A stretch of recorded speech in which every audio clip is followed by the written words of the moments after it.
Now tonight I'm going to be giving you, I'm going to be reading to you from something that I'm really not supposed to have here. And I think it's going to make some members of the Brotherhood extremely angry that I do have it, and that I'm going to read to you from it. The only problem in my mind is, where in the world do I start? This will, of course, illuminate you and bring you the true meaning of the lost word, the lost light, the secrets hidden behind the veil. Some of you may not have the slightest idea of what I am speaking. Others of you who have been listening to this broadcast for quite some time know that this is the ancient secret doctrine of the mysteries. Now, I find it quite remarkable that the actual doctrine of the ancient pagan religions and the mystery schools is quite different from the propagandized and, again, deceptive teachings that are given to the initiates of the secret fraternities, the Illuminati, today. In fact, it has once again been twisted and turned in order to deviate people from truth, or from ever knowing the truth about what people thought was true, and what may be true, and what may not be true, to something that promotes, again, a political agenda. The political agenda is socialism. It is communism. It is trying to take us back the way that the world should never go. And the end result, of course, would be total control and manipulation of every single human being on the face of this earth, from birth to grave, every single moment of their lives. But you see, even though the ancient pagan religions and the ancient mystery teachings may not be true, there is always the possibility that some of those teachings may be true.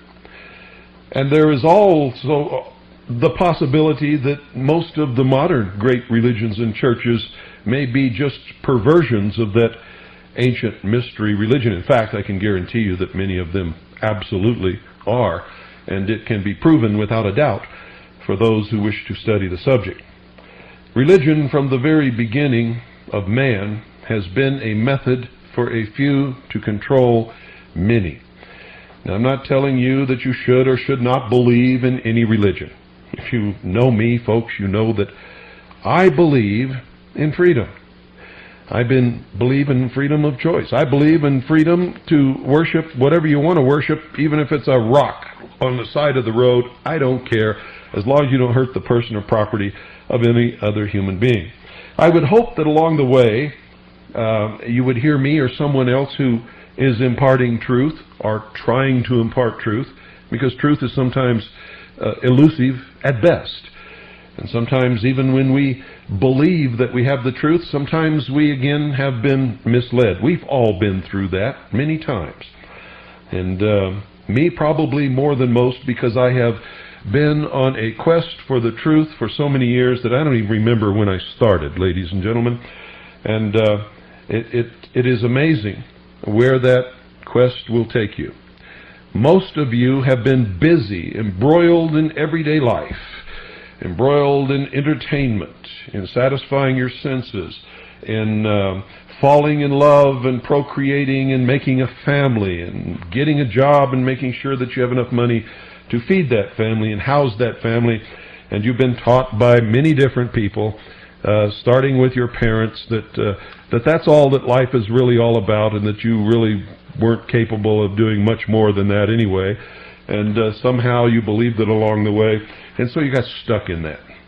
And so you may not have have been searching as long or as hard as I have, you may not have been down some of the alleys and dead-end streets and almost fallen off of some of the cliffs that I have almost fallen off of, and on occasion actually fallen off of, only to always come back to the straight and narrow path. And so it would behoove you to listen with an open mind and try to learn something from this. For I'm not trying to tell you that what you're going to hear is right. On the contrary, I'm going to try to tell you that this is what it is, and many people believe it, or a perversion of it. And it is what guides them in their agendas. It is their religion. Whether or not they will admit it publicly, it is their religion. And that can also be documented in their own words. So, I think I'm going to start in the middle of this. I'm not going to tell you what it is. And that's a deviation from normally what I do. But as I said, folks, I'm not supposed to have this. And this is not something that is let out of the clutches of the Brotherhood too often or willingly. And so I must be very careful with how I handle this and how I impart it, and how much about its true nature and its source and origin as I can possibly be. And so I will. So I'm not going to ask you to trust me that this is true. You know my admonition. Listen to everyone, read everything, believe absolutely nothing or anyone unless you can prove it in your own research. That is an absolute necessity in this age of deception. And look, folks, it is, without any doubt, the greatest age of deception that has ever existed on the face of this earth. Because I can tell you, quite frankly, that from the very beginning, when one man learned that he could control other men by deceiving them, deception has been rampant in this world. And if you ever thought that you lived in a world where everybody around you was honest and telling you the truth, and these people that you have in government are always telling you the truth, then you haven't grown up yet. You're still living as a child. And that's got to change very quickly. If you want to survive this great battle that is raging, ladies and gentlemen, and the great battle is raging, it's a war, as a matter of fact. And it is a quiet war, which mostly uses silent weapons, but nevertheless, it is a war. And there are casualties. And there is violence in this war. And people are destroyed. Whole families and populations are destroyed. And so, without further ado, we will get into the meat of the matter after this short intermission, which will sort of lay a little groundwork here.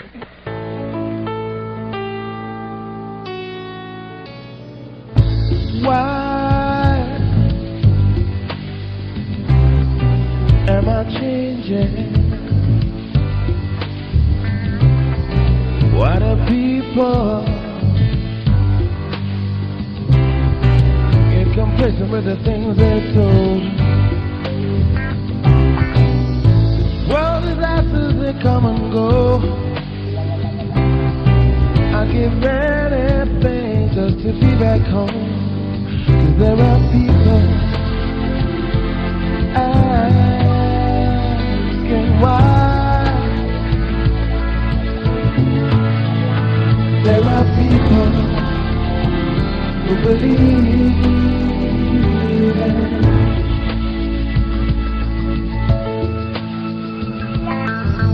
in life. It's confusing, but I don't know why. But I've made my plans already. How do I get to where I've come from now? How will I face this God that I've destroyed? Can I get back to where Now, ladies and gentlemen, during this narrative, remember that I am reading from an esoteric revelatory book that it can only be found in the hidden libraries of the fraternal orders around the world, the secret societies which at the very top hide the full body of adepts known as the Illuminati. So pay very close attention, and you're going to learn an awful lot about what makes them tick over the next few broadcasts, and why they do and believe some of the things that they do and believe, and why they hate you so much. And ladies and gentlemen, if you want to talk about hate crimes, these people are up to their ears in hate crimes. I begin. Little could the ancient mythologists and sages have foreseen that the fabulous narrations which their genius devised to cloak high truth would end by plaguing the mind of the Western world with 16 centuries of unconscionable stultification. They could not possibly imagine that their allegorical constructions to dramatize spiritual truth would so miscarry from their hidden intent as to cast the mental life of half the world for ages under the cloud of the most grotesque superstition known to history. Nor could they have dreamed that the gross blindness and obtuseness of later epochs would cite these same marvelously ingenious portrayals as the evidence of childish crudity on the part of their formulators. Who could have suspected that a body of the most signal instrumentalities for conveying and preserving deep knowledge ever devised by man would become the means of centuries of mental enslavement? Nothing more clearly evidences the present age's loss of fixed moorings in philosophical truth than the inconsistency of its attitudes toward the sacred scriptures of antiquity. The general mind, indoctrinated by priestcraft, regards them as infallible revelations and holds them as fetishes, which it were a sacrilege to challenge, while theological scholarship hedges from pious veneration of them over to outright skepticism of their divine origin, swinging more recently to a view which takes them to be the simple conceptions of men just emerging from cave and forest barbarism. The character of divine dictation and absolute wisdom assigned to them on the one thesis has yielded to that of ignorant speculation of primitive folk on the other. That there is a possible truer characterization of them lying midway between the extravagances of these two extreme views has not seemed to come through to intelligence at any time. It has not occurred to students of religion that ancient scripts are the work neither of supreme deity on the one side, nor of groping infantile humanity on the other, but that their production must be sought in a region intermediate between the two. They came neither from supernal deity nor from common humanity, but from humanity divinized. They were the output of normal humans, graduated to divine or near divine status. St. Paul's, quote, just men made perfect, end quote. Their divinity is therefore not transcendent and exotic, and their humanity is not crude and doltish. They bear the marks, therefore, of human sagacity exalted to divine mastership. When a student graduates creditably from a college, he is presumed to have acquired a mastery over the field of knowledge covered in his course. Human life is a school, and why should not its graduates be presumed to have gained mastery over the range of knowledge which it covers, and to be able to write authoritatively upon it? Humans must at some time attain the goal, the prize of the high calling of God in Christly illumination, the crown of glorious intelligence. Life's school issues no diploma of graduation without attainment, for the graduation is the attainment. We have here the ground for the only sane acceptance of the ancient scriptures as books of accredited wisdom. We are neither asked to believe them inscribed by the finger of omnipotent deity, nor forced to attribute them to the undeveloped brains of primitives. They can be seen as the products of the sage wisdom garnered by generations of men who had finally risen to clear understanding.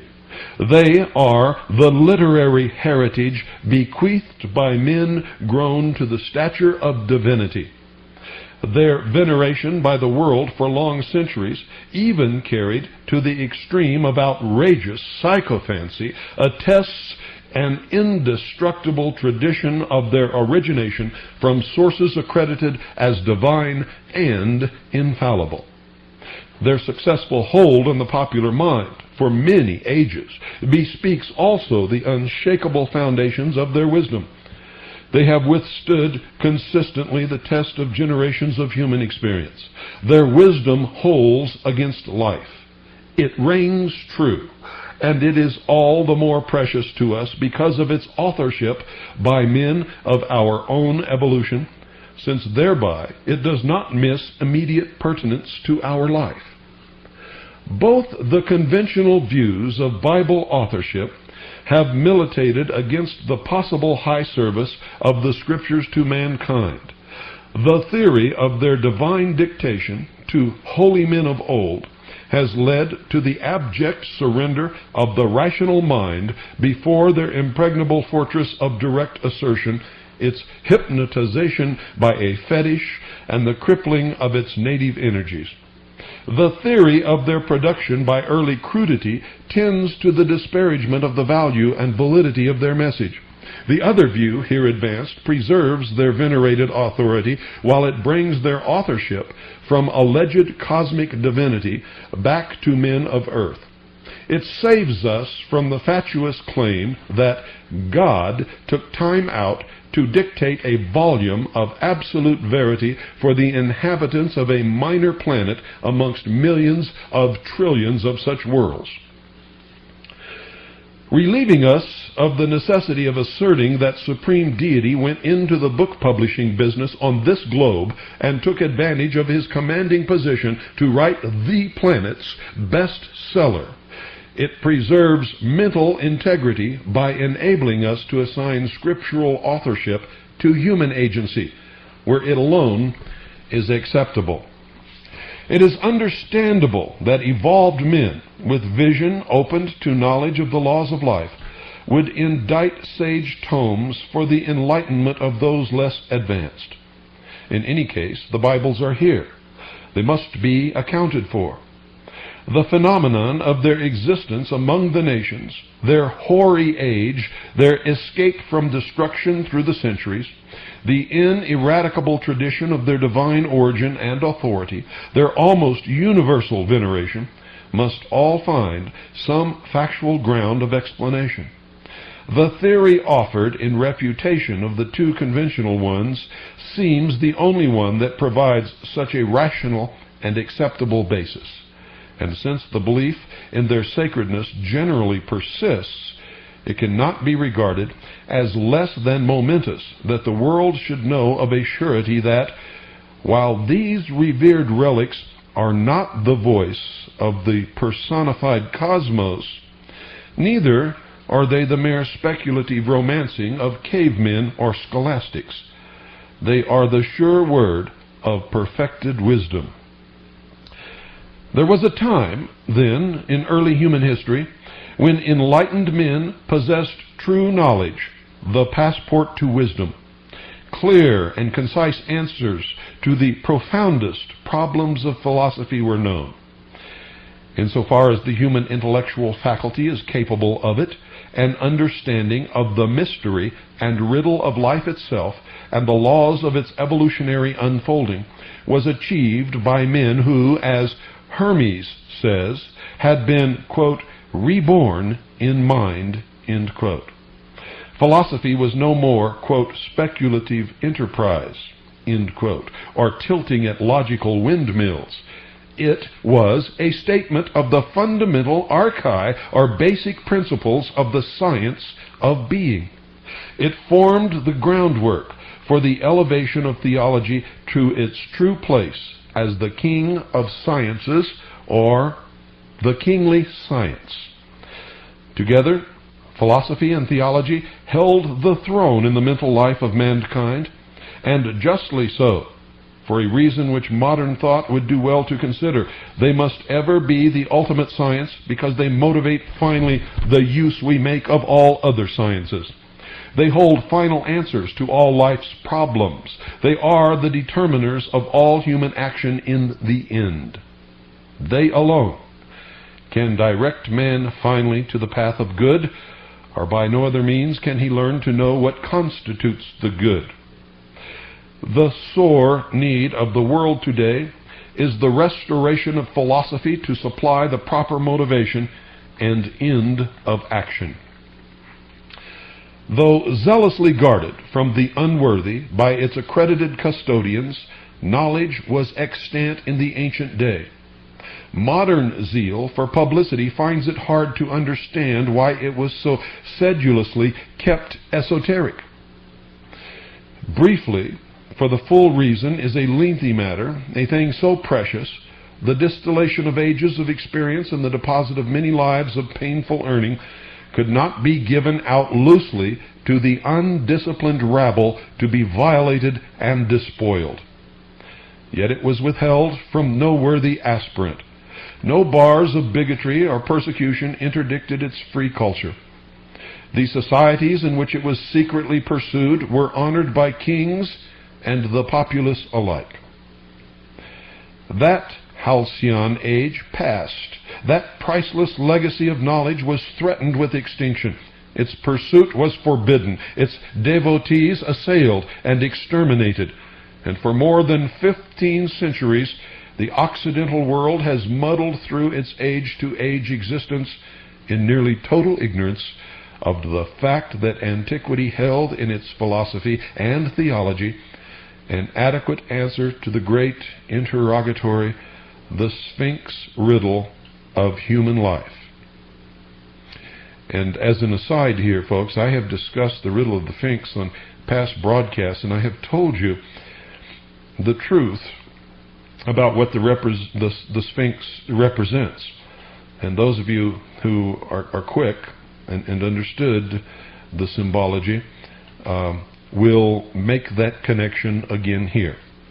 I continue. The gift and then the loss of primal wisdom are the two most momentous events in human history. This age will be spectator to the third most significant event, the renaissance of ancient culture. The plans of demigods and divine men, interrupted for 15 centuries of the Dark Ages, will move forward again toward destined goals, the completion of the great work. This age faces the denouement of a drama the like of which has not been unrolled in world history before and will hardly be repeated in aeons.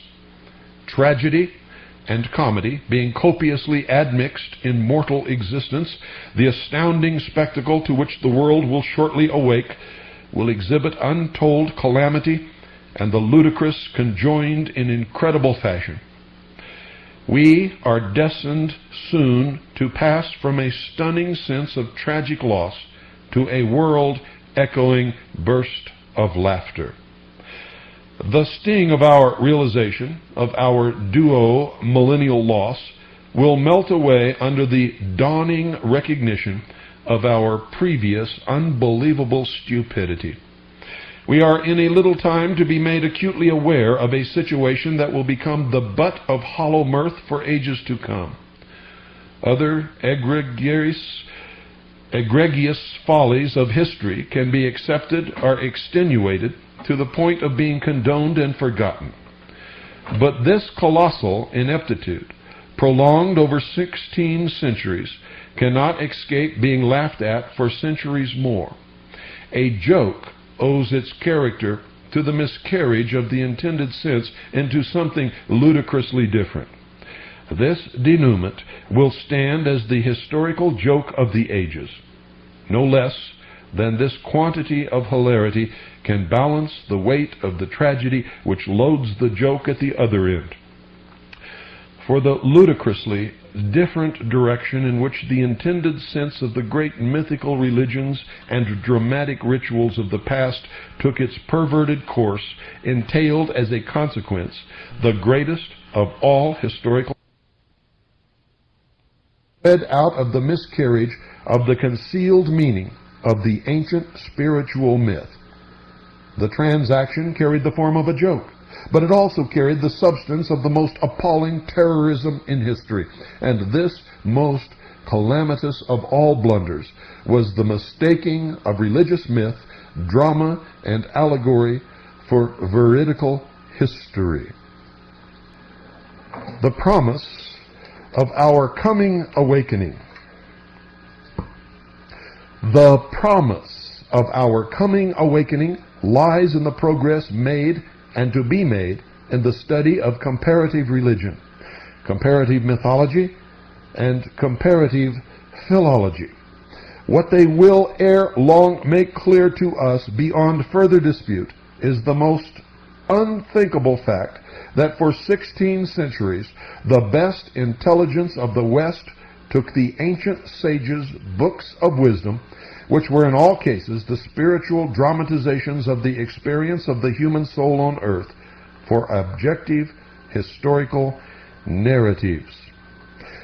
The spectacle that will soon throw a world first into wonder, confusion, and dismay, and then into clownish laughter, is that of a civilization covering 1/3 of the globe, and boasting itself as the highest in culture in the historical period, all the while taking its moral and spiritual guidance for an aeon from a book or books of the true content and meaning of which it never for one moment has had the slightest inkling. There used to be a great tower alone on the sea. You became the light on the dark side of me. Love remains a drug that's high enough to feel. But did you know that when it snows, my eyes become alive and the light that you shine can't be seen? I can bring you to a kiss from a rose on the grave. Ooh, the more I get of you, the stranger it feels, yeah. And now that your rose is in bloom, a light hits the gloom on the grave. See, I like a grown-up picture that I can't deny. Now won't you tell me is that happy day? But did you know that when it snows, my eyes become a large and the light that you shine can't be seen? You're listening to the Hour of the Time. I'm William Cooper, and I'm reading to you from a jealously guarded esoteric tome that comes right out of the heart of the mysteries.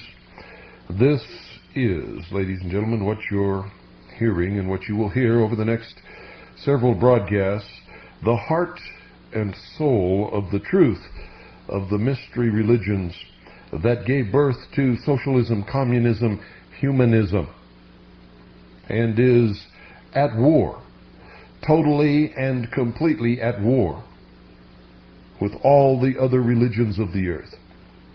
Their goal is to completely destroy all existing nation-states, all existing churches and religions, and to shackle the mob in a system of world totalitarian socialist government. And so you had better listen to this. The superior knowledge vouchsafed from early graduates in life school to disciplined pupils in the mysteries of old was transmitted from generation to generation by oral teaching and preserved only in memory. But later, lest it be lost or corrupted, it was consigned to writing. Hence came the sacred books of Scriptures, holy writ of antiquity. So highly were they held in the esteem of early men that when in later days their true origin and character had been forgotten, they were exalted to the position of veritable fetishes and assigned a quite preternatural source and rating. Regarded as books of superhuman intelligence, men have in face of them practically set in abeyance their human reason and bowed to them as the oracles of absolute truth. This was natural and to a degree inevitable, but it spelled catastrophe to the general mental life of man by fixing upon him the basest hypnotization in all the annals of record, when a literal and historical instead of a purely spiritual and typical interpretation of the books was broadcast to general acceptance. The evidence is mountain high that the taking of ancient ritual dramas and scriptural myths for objective history and the figures in them for human persons has been the fountain source of the most abject corruption of man's mental forces since the race began. In mechanical exploit, this is an age of marvel, and credit for this type of achievement should not be withheld. In study of life and its objective powers, it has labored with wondrous accomplishment. In psychological delving into deeper phases of consciousness, it has begun a pursuit long neglected. But in religion and philosophy, it is one of the blindest of ages. It is not overstating the case to say that in these areas of human enterprise, the mind of this era still slumbers in a state of ineptitude and gross darkness, at least a degree or two below that commonly termed barbaric. At this moment, the common mentality of the day, led and fed by a compactly institutionalized ecclesiastical power, stands committed to ideas as to the origin, structure, meaning, and destiny of life, which have not been surpassed in crudity and chimerical absurdity by the tribes of the forest and the sea isles. Conceptions in theology, having to do with basic realities of man's relation to the universe, are still presented in pulpits, Sunday schools, and theological seminaries, which the uncorrupted native intelligence of children of 8 and 10 years shrinks from or accepts with startled dismay, to the subsequent confusion of their whole mental integrity.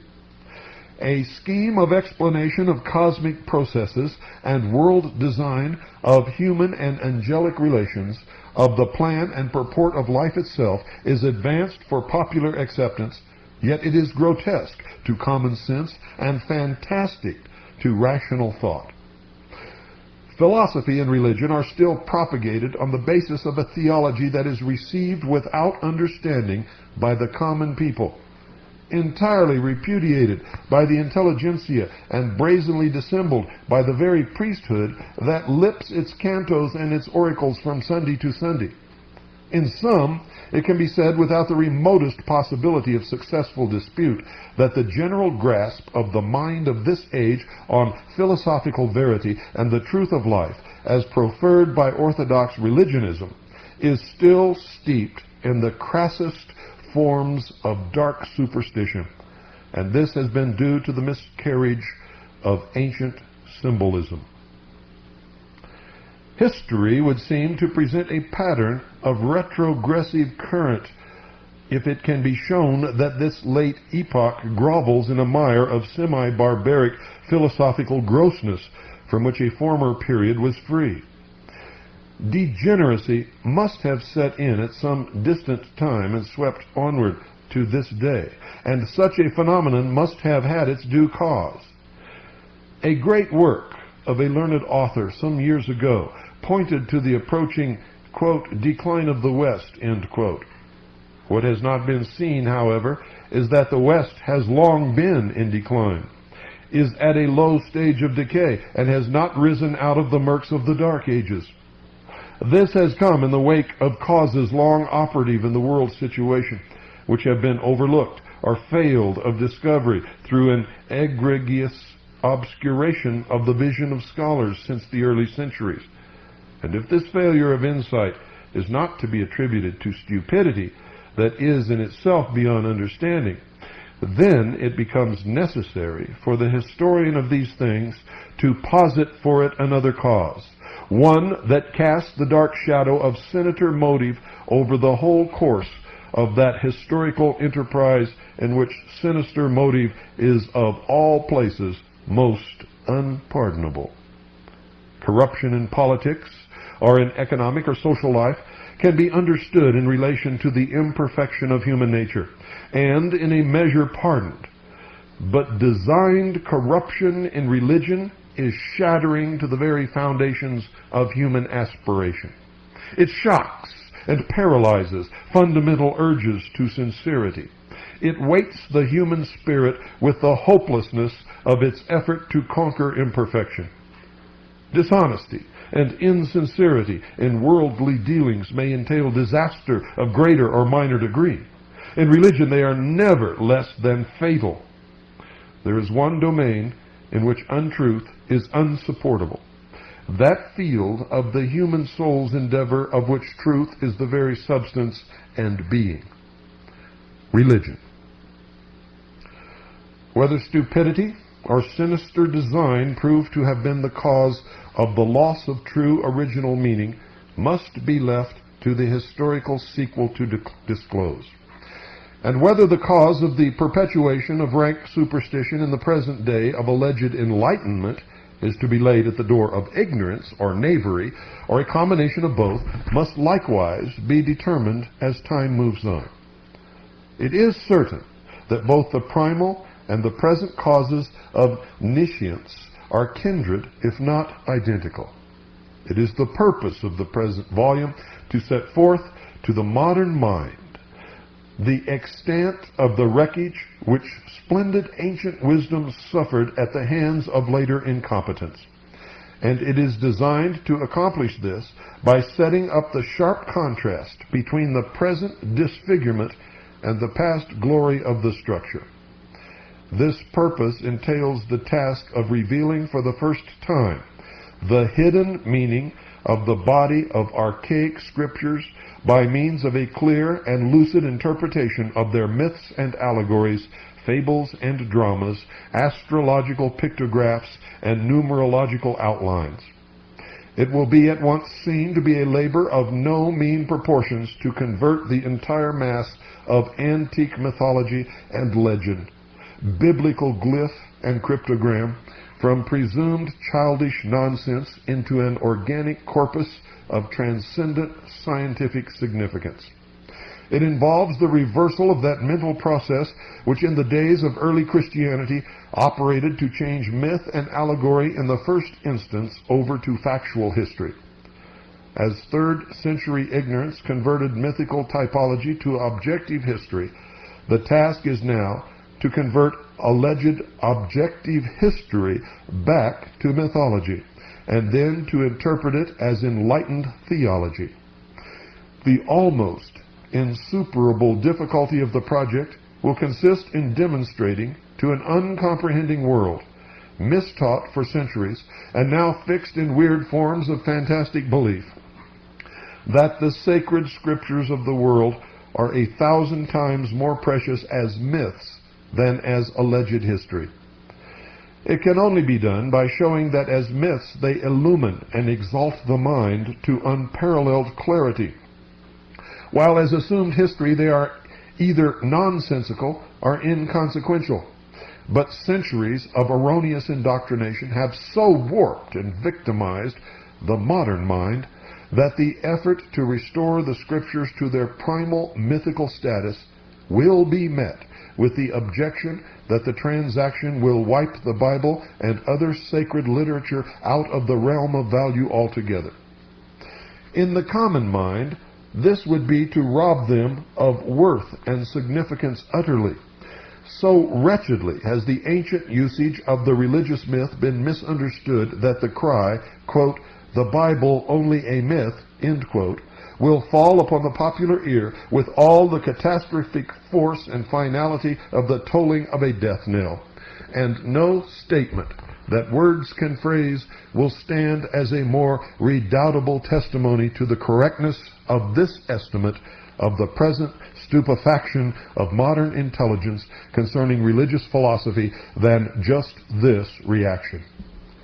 Ridicule, contempt, and flat rejection will be the greeting accorded the proclamation that biblical myth is truer and more important than biblical history. Our book aims at nothing less than the full proof of this contention.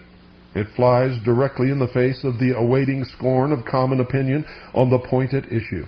Yet nothing is easier than to demonstrate that Bible material taken in as history is the veriest nonsense. Anyone with an analytic mind and an imagination to convert its narratives into realism can make it a laughing stock. The Voltaires, Paines, Ingersolls, and the freethinkers have done this successfully enough. But having disproved it as history, they have not redeemed it as spiritual mythology. The world awaits this work of interpretation, and only when it is supplied will the full force of the tragic humor of mistaking drama for history be grasped. The loss or corruption of the philosophical interpretation of ancient scriptures precipitated the West into the Dark Ages, and a main factor in this disaster was a general obscuration of intelligence concerning the myth.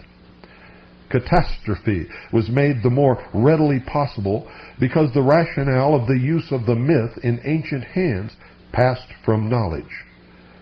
When the recondite suggestiveness of the myth was lost, the inner essence of esoteric wisdom was dissipated away. Philosophy died out, and, bereft of its inner soul, the myth came to stand as the mere ghost of itself. With its hidden significance gone, it read nonsense and caricature, and so it has stood till this day. The word connotes in the popular mind of the present something about equivalent to fairy tale, a fiction little removed from a hoax. It is something that is sheer fanciful invention. To declare a narrative formerly believed to be true only a myth is to toss it out on the rubbish heap as a thing no longer of value. And this attitude of mind toward the myth is itself the sign and seal of the decadence of this age, and truly the mark of the beast. For ancient sagacity could hardly have assumed that any succeeding age would prove so obtuse as to take the outward form of its spiritual allegories for factual occurrence, or suppose that their formulators believed them to be true objectively. To be sure, they are fanciful creations and entirely fictitious. They are fables of events which as events never happened. The aim was never at any time to deceive anybody.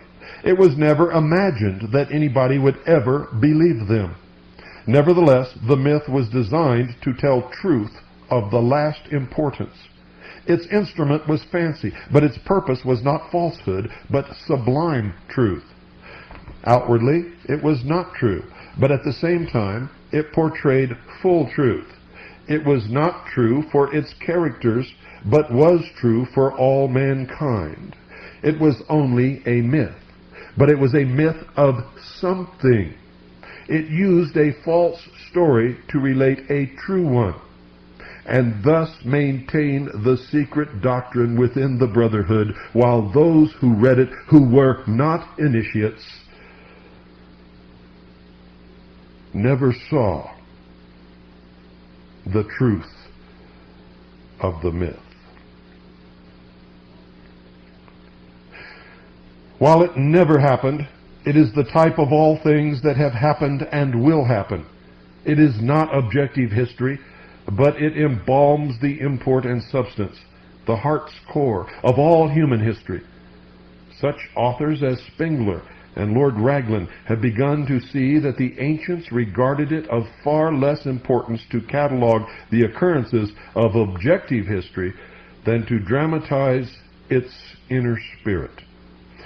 The outward actions of humans are in the main trivial, because they constitute in the end only a partial and ephemeral account of the whole verity. Ancient literature aimed at something infinitely higher and more universal. It strove to depict in the myths and dramas the eternal norms of life experience, which would stand as truth for all men at any time in evolution. The myths were cryptographs of the great design and pattern of human history, limning in the large the truth that is only in fragmentary fashion brought to living enactment in any given set of historical circumstances. The myth is always truer than history. Only in aeons will history have caught up with the myth, when it will have unfolded the entire design of the original mythograph. Hegel indeed essayed to read the features of a grand cosmic design in the straggling line of actual events, but the myth already foreshadows the ultimate meaning of history. Now, such being the portentous function of the myth in the early stages of the life of humanity, it becomes in some degree apparent what blindness must have fallen upon the mental eye of practically a whole world to have blotted out in little more than a single century the knowledge of a thing of such vast utility. No matter how conclusively the data may prove the fact, it will probably remain forever incomprehensible to unstudied folk that whole bodies of ancient mythology and spiritual typology suddenly became metamorphosed into alleged history. It is incredible enough in all conscience. It has been the supreme tragedy of history, and because it ensued through sheer gaucherie and clumsy, loutish dumbness, it will, as predicted, rise on our horizon as the supreme folly of the ages, when it is realized that an early gift of divine wisdom, planned to aid the race fight through the exigencies of its historical evolution, totally miscarried into tragic nonsense through the simple mistake of taking spiritual allegory for literal history, a humiliated world will find difficulty in ridding its memory of this preposterous blunder. And that's as far as we can go tonight, folks, because we're just about out of time. We will continue tomorrow at the same time, 8 Pacific, 11 Eastern. And of course, this broadcast tonight will rerun tomorrow at 3 Pacific, 6 Eastern, and it will not be on shortwave. Good night, ladies and gentlemen.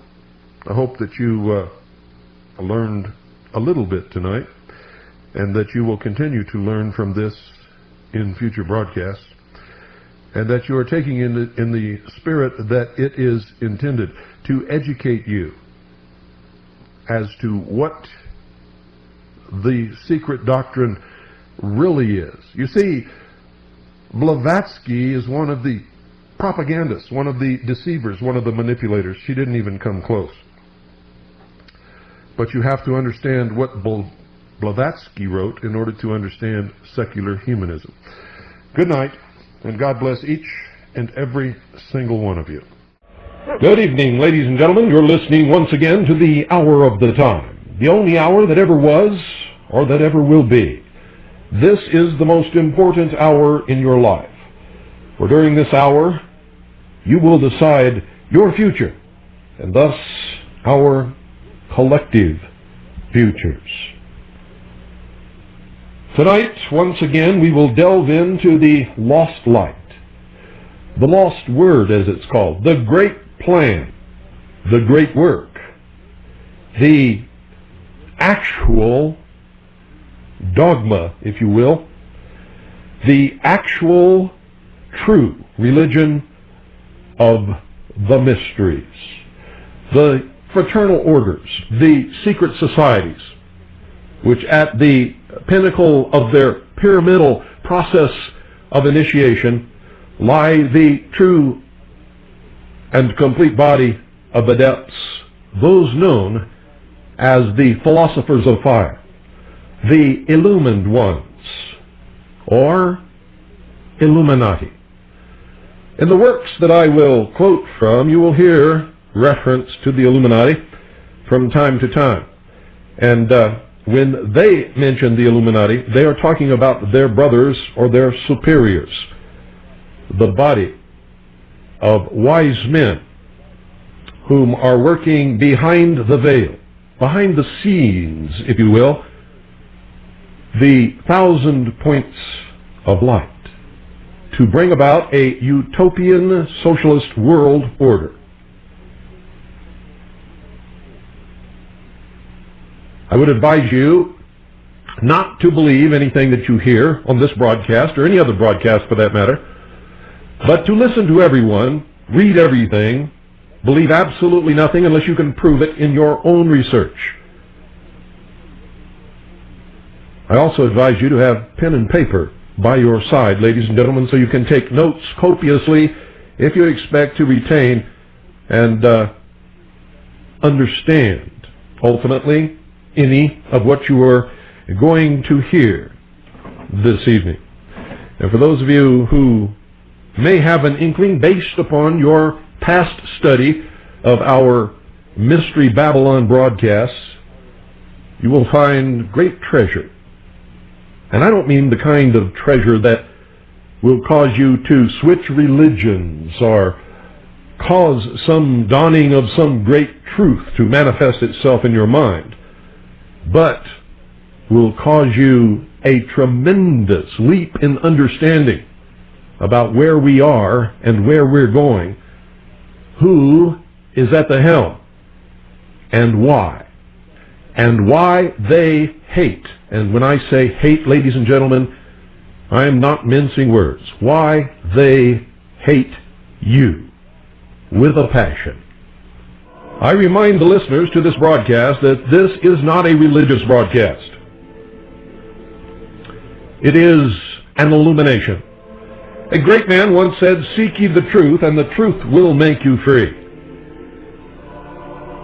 And so, with this series, I bring you the truth of a great secret in the world, at work constantly all the time. Only you, the profane, not understanding the language of this hidden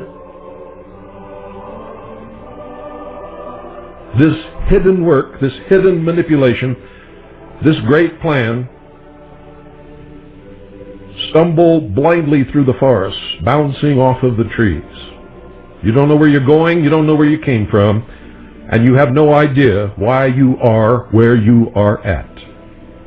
The Western world has too long infatuously labored under the delusion that a pious and devout disposition fulfills the whole requirement of true religion.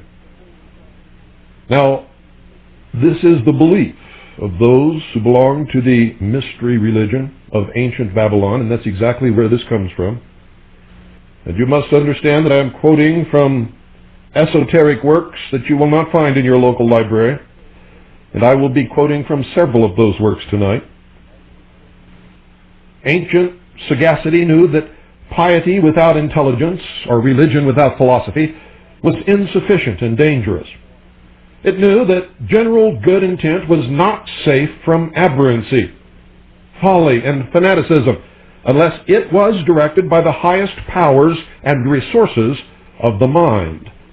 And the mind itself had to be fortified with specific knowledge of the nature of the cosmos and of man, and the relation between the two. Following the dictum of the sage Hermes Trismegistus, that, quote, "the vice of a soul is ignorance, the virtue of a soul is knowledge," end quote, the scriptures of old inculcated the precept that with all man's getting, he must first get wisdom and understanding. These were related to his well-being as health to his navel and marrow to his bones, and would alone give him a crown of eternal life. They were pronounced more precious than all the things that he could desire. The Council of Illuminati therefore laid down their system of cosmology and anthropology, which have become by immemorial tradition the Bibles of humanity, universally reverenced. In them were given the ordinances of life, the constitution of the cosmos, the laws governing both nature and mind. They still constitute the Magna Carta of all human action guided by intelligence, for they were the first institutes embodying the principia and fundamenta of all moral behavior, the only true chart and compass to guide human effort in a line of harmony with an overshadowing divine plan of evolution for the cosmos. The corruption and final loss of the basic meaning of these scriptures has been, in the whole of time, the greatest tragedy in human history. Like Shakespeare's tide, which, taken at the flood, leads on to fortune, but omitted, casts all the rest of life in shoals and quicksands, the wreckage of the esoteric gnosis in the centuries following Plato's day, culminating in the debacle of all philosophical religion about the 3rd century of Christianity's development and ushering in 16 centuries of the Dark Ages, has thrown all religion out of basic relation to true understanding and caused it to breed an endless train of evils, fanaticisms, bigotries, idiosyncrasies, superstitions, wars, and persecutions that more than anything else blacken the record of man's historic struggle toward the light. The present, most frightful of all historical barbarities, owes its incidence directly to the decay of ancient philosophical knowledge and the loss of vision and virtue that would have attended its perpetuation. What, then, must be the importance of a book which restores to the scriptures of ancient wisdom the lost light of their true original meaning? Well, in a very real and direct way, the salvation of culture and a free spirit in the world is contingent upon this restoration of the ancient intelligence to modernity. For man at this age has had new and mighty powers of nature suddenly placed in his hands, and yet lacks the spiritual poise and sagacity to use them without calamity. Most strangely, the control of the lower physical, natural, or brute forces by the mind or reason was the one central situation primarily and fundamentally dealt with in the sage tomes of antiquity. To effect that control in a perfect balance and harmony, and to train the reasoning intellect in the divine art of it, was the aim and end of the arcane philosophy. Ideology in the Western world has endlessly vacillated back and forth between the cult of the inner spirit and engrossment in objective materialism. Ancient philosophy taught that the true path of evolutionary growth was to be trodden by an effort that united the forces of the spirit with those of the world, the lower disciplined by the higher. The whole gist of the esoteric doctrine was the study and mastery of the powers engaged in working out the evolutionary advance so that the aspirant might be able to align his cultural effort in consonance with the requirements of the problem and the end to be achieved. Now, without this guiding data and this evolutionary perspective, modern man is totally at a loss how to focus his endeavor and is unable to point his direction in line with anything more fixed and basic than his next immediate objective of apparent desirability. He has neither a knowledge of his origin, a chart of his path, an inventory of his capacities, or a vision of his goal. Hence, he travels the long road, still a benighted wanderer without compass. He can but recoil from one mistaken plunge after another, learning sporadic lessons from pain and misfortune. The ancient torch that was lighted for his guidance he has let burn out. This lamp was the body of ancient philosophy.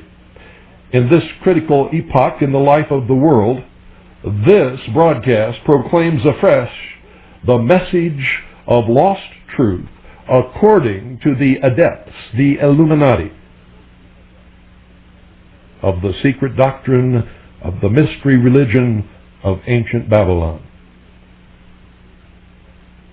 Now, don't mistake what you hear on this broadcast for what I believe, ladies and gentlemen.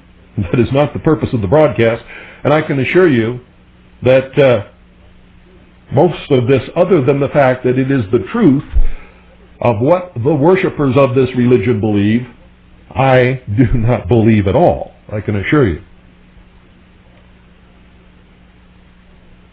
Three ancient and long discredited sciences have had a surprising renaissance in popular fancy and scientific interest. You have heard it from me many times. One is symbolism, one is alchemy, another is astrology. The last has particularly come into a general vogue, but on a basis which still inclines conservative positivism in science and scholarship to regard it as allied closely with popular superstition. In its predictive or fortune-telling aspect, it is generally looked at askance. But there is another side on which it has pertinence and value that has not been recognized in the modern revival, and on which perhaps its most legitimate claim to consideration may rest. This is its function as symbolic theology. And in that manner, ladies and gentlemen, you can take it to the bank, but only if you understand the symbology. Unquestionably, according to the great adepts, cosmic operation, cosmic significance lie behind the 12 constellations of the zodiac and the 36 or more other stellar configurations. The planisphere, or chart of the heavens, was doubtless the very first of all Bibles, pictorially edited, not quite simply and directly, but intrinsically. All Bibles are amplifications and elaborations of the original volume of ideography, first written on the open face of the sky, charted in the zodiac and heavenly maps, and later transferred to earth and written in scrolls and parchments. It came about when man could not write, when man wished to express his feelings about life, about spirituality, about his origins, about the truths of life as he understood it, about his basic philosophy. And so, not being able to put it down on paper or to etch it in stone in those early times, he outlined it in the heavens using the stars that floated above him, rising in the east and setting in the west, night after night after night, eon after eon, thousands of years, passed down by word of mouth, and then one day,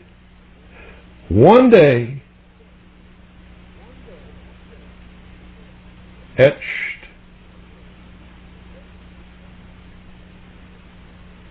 in stone,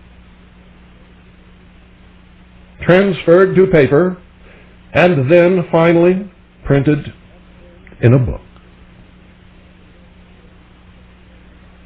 Man was instructed to fashion his new body of spiritual glory after the pattern of things in the heavens, the heavenly or zodiacal man, and a graph of the structure and history of this celestial personage was sketched by the enlightened sages in the configurated star clusters.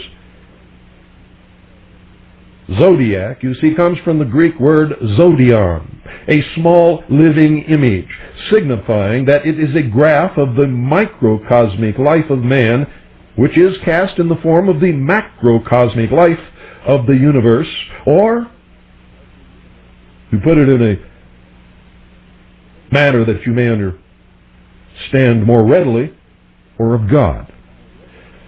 Man's own small body is a replica of this body of God, made in its image and likeness. And isn't that what the Bible tells us? The vast frame of cosmic man was outlined in the scroll of the heavens, the solar systems and galaxies being living cell clusters in his immense organism. A great deal of this adumbrative symbology, elucidating theological doctrinism, is set forth in the body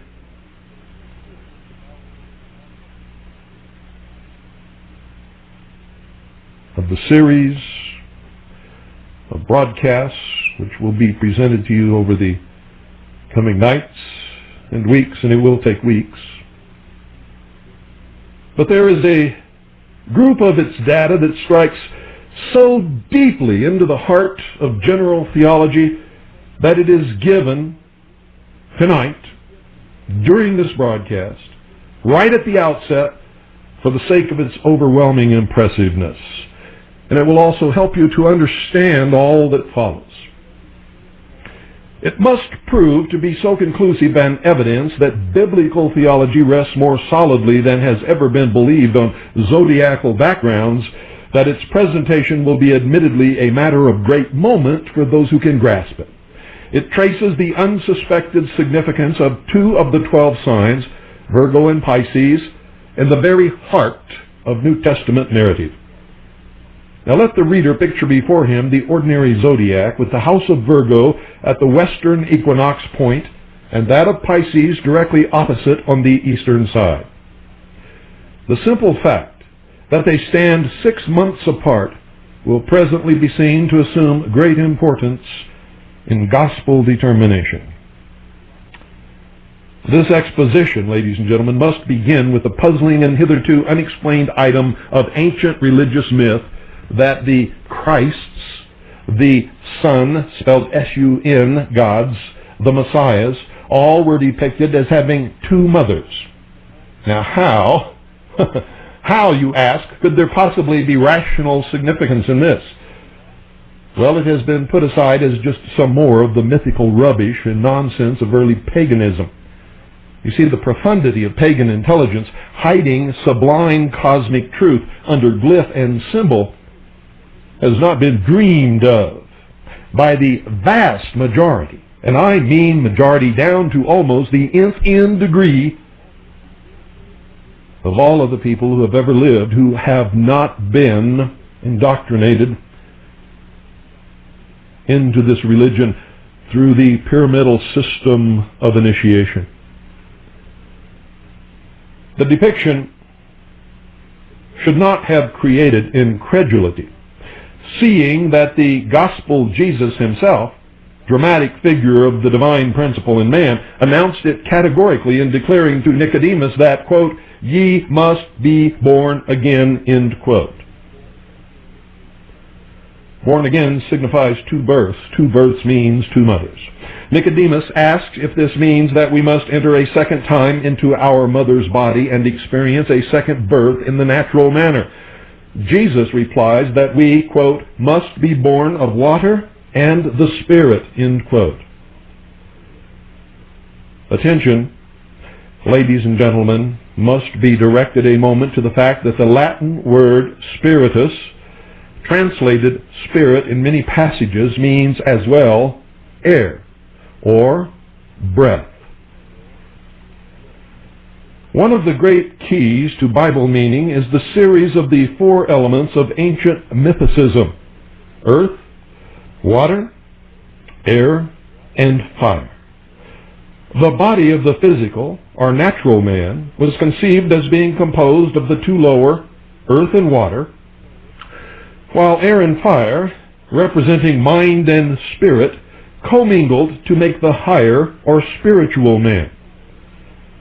Jesus' statement to Nicodemus, then, could have been rendered, "born of water and air," and John the Baptist uses 3 of the 4 elements when he states that he, the forerunner of the Christos, and therefore a type of the lower natural man, indeed baptizes us with water, omitting earth, but that there cometh after him one higher than himself, who shall baptize us with the Holy Spiritus, air, and with fire.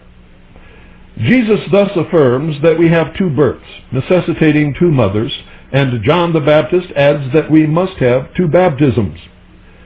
Since man's spirit is an indestructible fragment of God's own mighty spirit, truly a tiny spark of that cosmic intelligence and love, which we call the mind of God, the ancients typified the divine element in man by fire, and in contrast, the lower or human element by water. The fiery soul of man, according to the adepts, is housed in a tenement of flesh and matter, which is 7/8 water by actual composition. The crossing of rivers and seas, and the immersion of solar heroes in water in olden mythologies, and the rite of baptism in theology, signified nothing beyond the fact of the soul's immersion in a physical body of watery nature in its successive incarnations. One of the prime tenets of the mystery schools is reincarnation.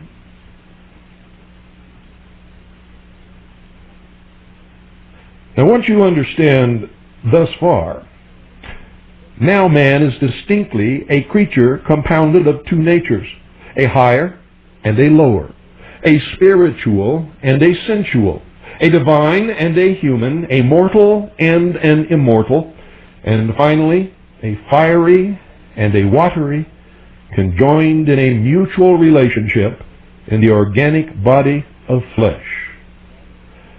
Says Heraclitus, man is a portion of cosmic fire, imprisoned in a body of earth and water. Speaking of man, Plato affirms, through body it is an animal, through intellect it is a god. To create man, God incarnated the fiery spiritual principle of his life in the watery confines of material bodies. That is the truest, basic description of man that anthropology can present. All problems spring from that foundation and are referable for solution back to it. And in past programs, we talked about this principle in the attempt to cast the molten sea. So man is then a natural man and a god in combination, according to this mystery religion.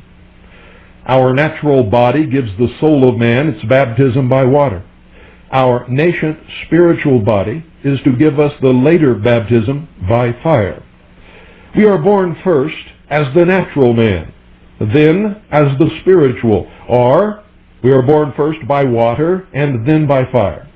Of vital significance at this point are two statements by St. Paul. Quote, "That was not the first which is spiritual, but that which is natural. And first that which is natural, then that which is spiritual," end quote. And again he says, quote, "For the natural man comprehendeth not the things of the Spirit of God, neither can he," end quote. Of course not. For he is not yet in that higher kingdom of evolution, and he must be transformed, transfigured, lifted up into a superior world of consciousness before he can cognize spiritual things. And evolution, they believe, will thus transform him, and nothing else will. So using astrological bases for portraying cosmic truths according to the adepts, the ancients localized the birth of the natural man in the zodiacal house of Virgo, and that of the spiritual man in the opposite house of Pisces. These then were the houses of the two mothers of life. The first was the Virgin Mother, Virgo, the primeval symbol of the Virgin Mary, thousands of years BC.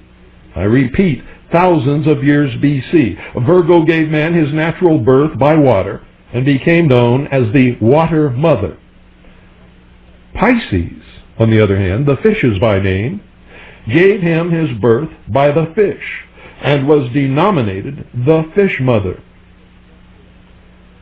The Virgin Mothers are all identified with water as symbol, and their various names, such as Mary, spelled M-E-R-I, Mary, spelled M-A-R-Y, Venus, V-E-N-U-S, which literally means born of the sea foam, Tiamat, Typhon, or Thala, all Greek for sea, are designations for water. On the other side, there are the fish avatars of Vishnu, such as the Babylonian Ionis, or Dagon, and the Assyrian goddess, Atargatis, was called the fish mother. Virgo stood as the mother of birth by water, or the birth of man the first, of the earth, earthy. Pisces stood as the mother of birth by spirit or fire, or the birth of man the second, described by St. Paul as, quote, the Lord from heaven, end quote. Remember, I told you on many broadcasts ago that Paul was a member of the mystery schools. There's no doubt about it. Anyone who has studied the symbology and the teachings of the mysteries can read the life of Paul and the letters and see scattered all throughout this secret doctrine. Virgo was the water mother of the natural man, Pisces the fish mother of the spiritual man. So there must now be brought out an unreal proceeds in and from water. All first life originated in the seawater according to the theory of evolution, and these people are the ones who brought that about. The fish is a birth in and from the water, and it stands patiently, patently, as the generic type of organic life issuing out of inorganic. The fish typifies life embodied in a physical, organic structure. Organic life is born out of the water and is the first birth, child of the water mother. And if organic life is in turn to become mother, its child will be mind and spiritual consciousness, son of the fish mother. In brief, water is the mother of natural physical being, and organic structure becomes the later mother of divine mind. Now, strangely enough, water is the type of another thing, which is still more germinal of life, namely matter. You see, matter is the virgin mother of all life in the aboriginal Genesis. All things are generated in the womb of primordial matter, the old genetrix of Egyptian mythology, and it is by a consideration of the nature of matter and its evolution that we are enabled to arrive at last at the true meaning of the double motherhood of life. For oddly enough, matter is seen to exist in two states, in each of which it becomes mother of life at two different levels. According to the mysteries, primordial matter, the sea of, to us, empty space, is the first mother of all living forms. This is the primal abyss of the waters in Genesis. The Latin word for mother is our very word matter, with one T left out, spelled M-A-T-E-R. And how close to M-A-T-E-R is water? And organic structure is the second mother, parent of spiritual mind. The ancient books always grouped the two mothers in pairs. They were called the two mothers, or sometimes the two divine sisters, or they were the wife and sister of the god under the names of Juno, Isis, Ishtar, Sybil, or Mylitta. In Old Egypt, they were first Apt and Neith, and later Isis and Nephthys. Massey relates Neith to net, in effect, fishnet. Clues to their functions were picked up in the great Book of the Dead. Quote, Isis conceived him, Nephthys gave him birth, end quote. Or, quote, Isis bore him, Nephthys suckled him, end quote, or reared him. Now, the full sense of these statements was not discerned until they were scrutinized in the light of another key sentence which matched them. Quote, Heaven conceived him, the Tuat brought him forth, end quote. With this came the flash of clear insight into the mystery.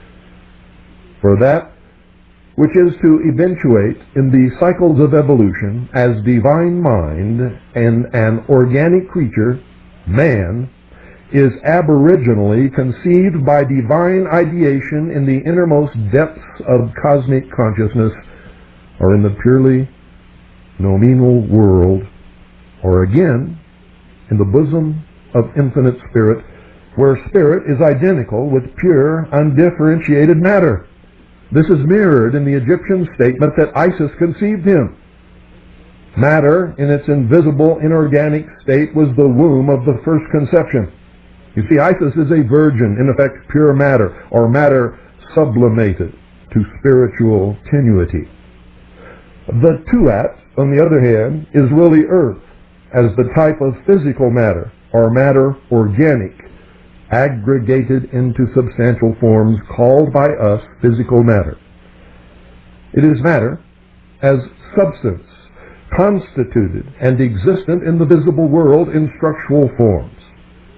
Isis was matter subsistent as empty space, and Nephthys was atomic matter constituent of visible structural forms. The physical worlds, which we must now think of as floating in the sea of empty space like fish in the water, are the second form of matter, and their organic bodies of substantial matter give birth to the logoi in the solar systems and to the Christos in man. This is another one of their basic tenets, that there is a Christ in every man. So divine spirit is conceived in the womb of Isis, the first universal mother, and brought to birth in the womb of Nephthys, the second mother. The immediate incubator and gestator is manifest expression. Now, one might paraphrase this situation by saying that a human child is first conceived in the love or mind of its parents, and later born from the womb of its physical mother.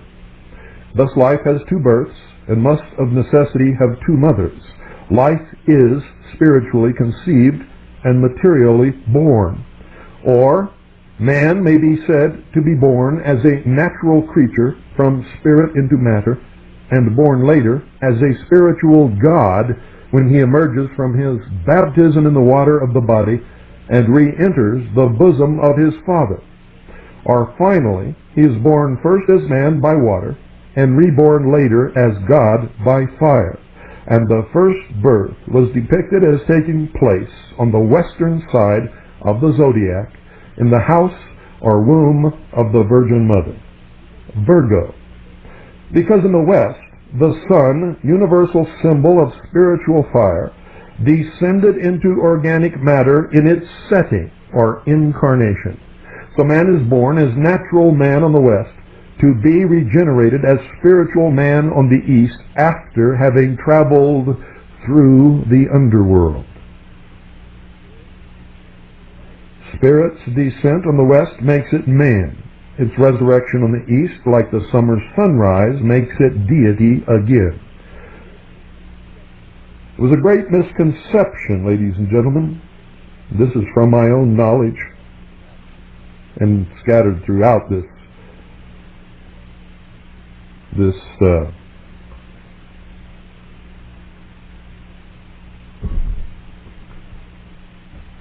teaching is my own knowledge. It was a great mistake for those who discovered the Egyptian Book of the Dead to believe that it was about the dead. In fact, it is the map of the journey of the soul according to the ancient mystery religions. As the soul descended into matter, into water, it died. It suffered a death. It journeyed through the underworld, here on this earth, living in a human body in what they called Aminta, or hell. And then the soul was reborn again. First it was died in the body, but the body was born a living human being.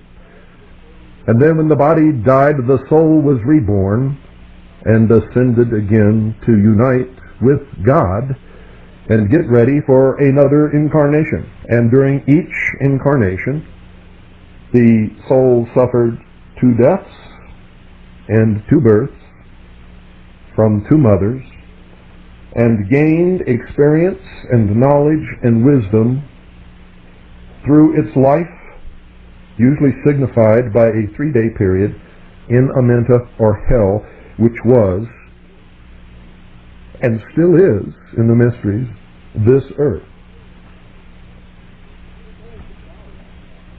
The soul could die in this process and not regain reunion with its Father or the whole, simply by allowing the base nature of the animal in man to take over and rule or conquer the soul. That is why in ancient times, if one wished to become more spiritual, one would voluntarily have himself, or do it himself, neuter. And this was normally only done with males. I don't know of any instances where females neutered themselves, but it was common practice for those who considered themselves to be of the spiritual realm to castrate themselves. And so, we take a little pause here so that I can have a drink of water.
So just to recap a little, Spirit's descent on the west makes it man.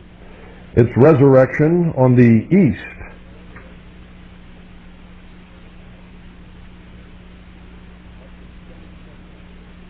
like the summer sunrise makes it deity again. You see, they believe that all things stem from the one thing which was all that there was in the beginning, and that even rocks and trees and dirt and water and meteorites and water faucets all have a spark of divinity within them, and that they all have a chance in the next life to rise above that stage of evolution or reincarnation, which is a form of evolution, into a higher form, and eventually, if they learn the proper lessons, will become a permanent part, residing always with God. At that point, they become an ascended master, and can, according to the Illuminati, come back down to this earth to help humanity in its evolution as gods. Literally, they believe, as gods. This is the death and resurrection of the God in all religions. It is incarnation and return to spirit. It is the descent of the Messiah into Egypt and his exodus back to Canaan. A further scrutiny, ladies and gentlemen, of such data brings to light links of connection with the Bible. You can't get away from it. It's there. The chief one is found in the symbol of bread in connection with both Virgo and Pisces. Pisces is the house of the fishes by name, but it is not commonly known that Virgo in astrological symbology was the house of bread. Now this is indicated by several items of ancient typology. Many centuries ago, in the precession of the equinoxes, the end of the year was marked by the position of the great dog star Sirius, mighty celestial symbol of the divinity in man.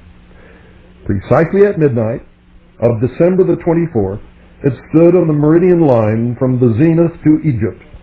At the same moment, there arose on the eastern horizon the constellation of the Virgin, bearing in her left arm the Christ child, symbol of the Christhood coming to function in man, and in her right hand the great star Spica, which is Latin, a head or spike of wheat, symbol of that same divinity coming as celestial food for man, food for the spirit. It must ever be remembered that the gospel Jesus told us we had virtually to eat his body as food and drink his blood if we would inherit eternal life. So typism represented him as coming in the form of man, the babe Christ, and as food for man, the wheat. John speaks of the Christ principle in the words, quote, "This is that bread which came down from heaven, that if a man eat of it, he shall hunger no more," end quote. Check it out. Jesus broke a loaf into fragments and gave to his disciples, saying that it was his body broken for them. So we now have Virgo established as the house of bread and Pisces as the house of fish. But the characterization of the two houses must be brought along to a more specific evolutionary reverence. And, of course, you must have it as a positive reference. What are these houses thus delineated? They are, as at first, the two states of matter, but now to be taken in immediate reference to the life of man on earth. They are in the final stage of the meaning man's body itself, which consists of matter in both its invisible and its visible forms. For man has a natural body and a spiritual body. Man's body itself houses the two mothers. The body is this double house of bread and of fish. And the next link is seen when it is considered that this physical body is for the soul the house of death, and in its regenerative phase, the house of rebirth.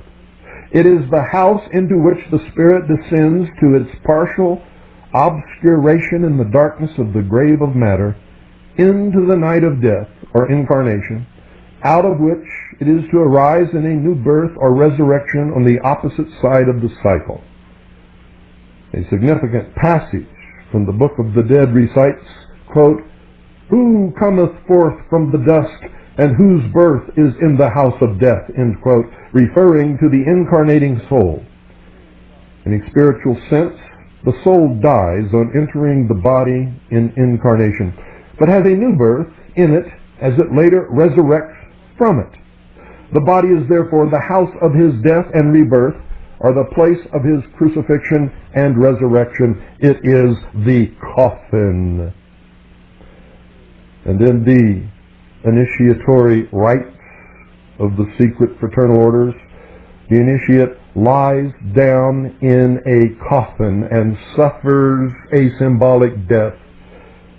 He is then raised with the grip of the lion's paw, given a new name and a new life. The body is therefore the house of his death and rebirth, or the place of his crucifixion and resurrection.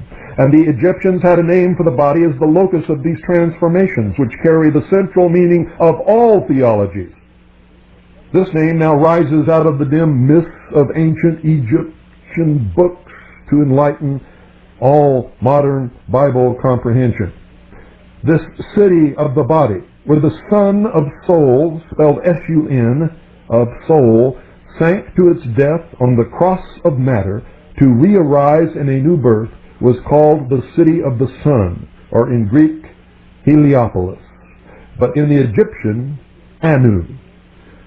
The name was given to an actual Egyptian city where the rites of the death, burial, and resurrection of Osiris or Horus were enacted each year, but the name bore a theological significance before it was given to a geographical town. The name is obviously made up of Nu, spelled N-U. The name for the mother heaven, or empty space, or abyss of nothingness, and Alpha, privative meaning, as in thousands of words, not.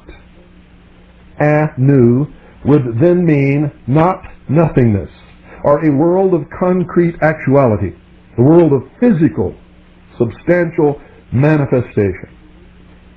Precisely such a world it is in which units of virginal consciousness go to their death and then rise again. Anu is then the physical body of man on earth. The soul descends out of the waters of the abyss of the Nun, or space in its undifferentiated unity, which is the sign and name of all things negative. The Nun, spelled N-U-N, is indeed our Nun, spelled N-O-N-E. Life, in the completeness of its unity, is negative. To become positively manifest, it must differentiate itself into duality, establish positive-negative tension, and later split up into untold multiplicity. This brings out the significance of the biblical word multiply. You see, life cannot manifest itself in concrete forms until it multiplies itself endlessly. Unit life of deity must break itself up into infinite fragments in order to fill empty space with a multitude of worlds and beings of different natures. The primal sea, or mother, or Mary, must engender a multitudinous progeny to spawn the limitless shoals of organic fish worlds. And this is the meaning of the promise given to Abraham that his seed should multiply till it filled the earth with offspring countless as the sands of the seashore. And if life was symboled by bread as the first birth and by fish as the second, then we might expect to find in old religious typology the allegory of a Christ figure multiplying loaves and fishes. Are you surprised to find that the gospel Jesus does this very thing, multiplying the 5 loaves and 2 small fishes to feed a multitude?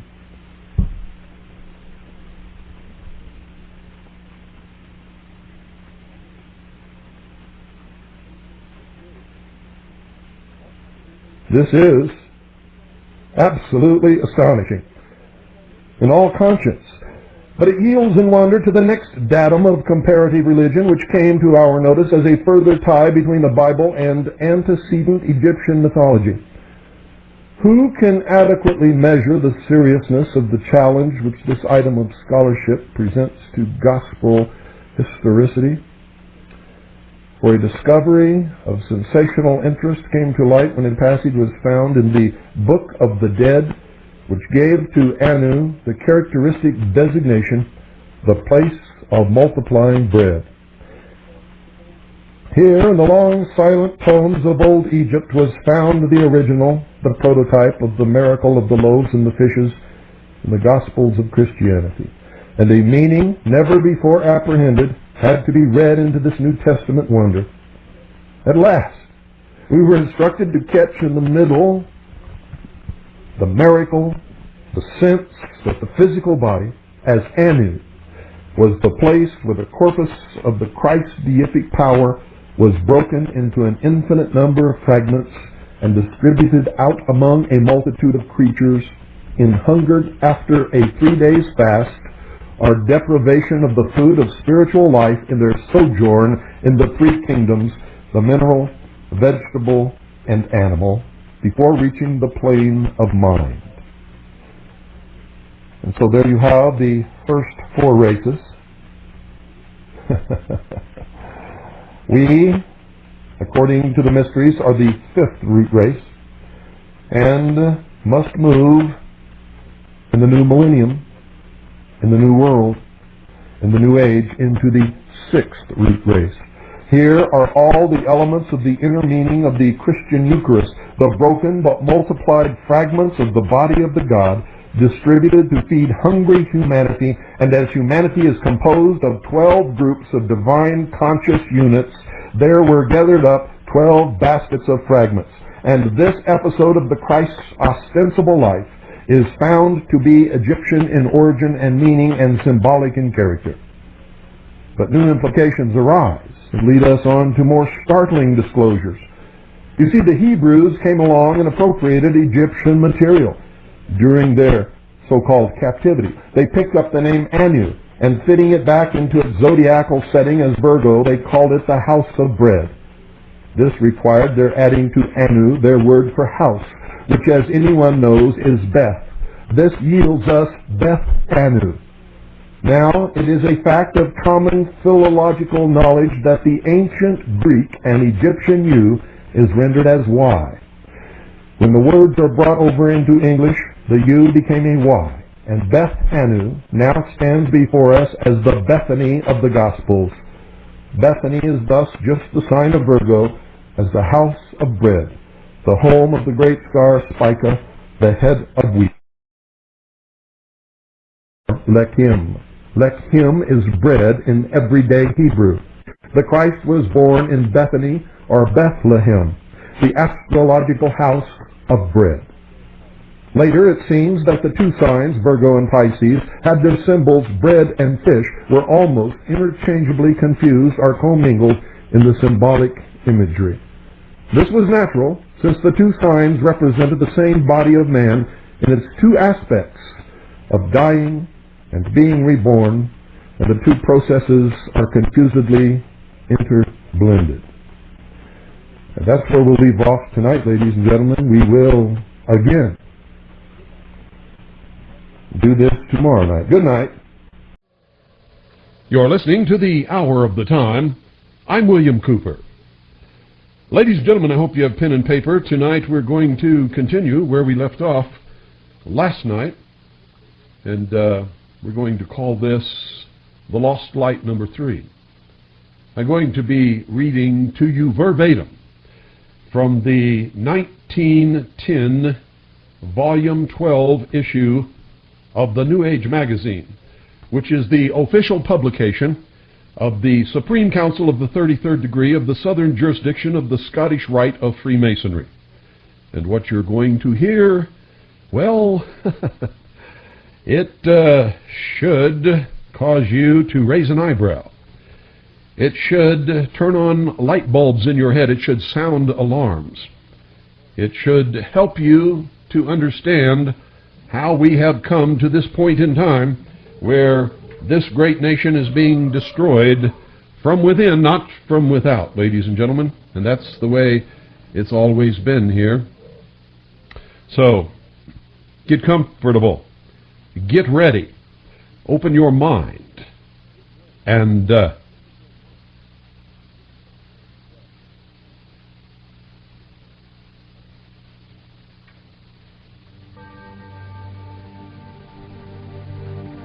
once again, the bell tolls for you.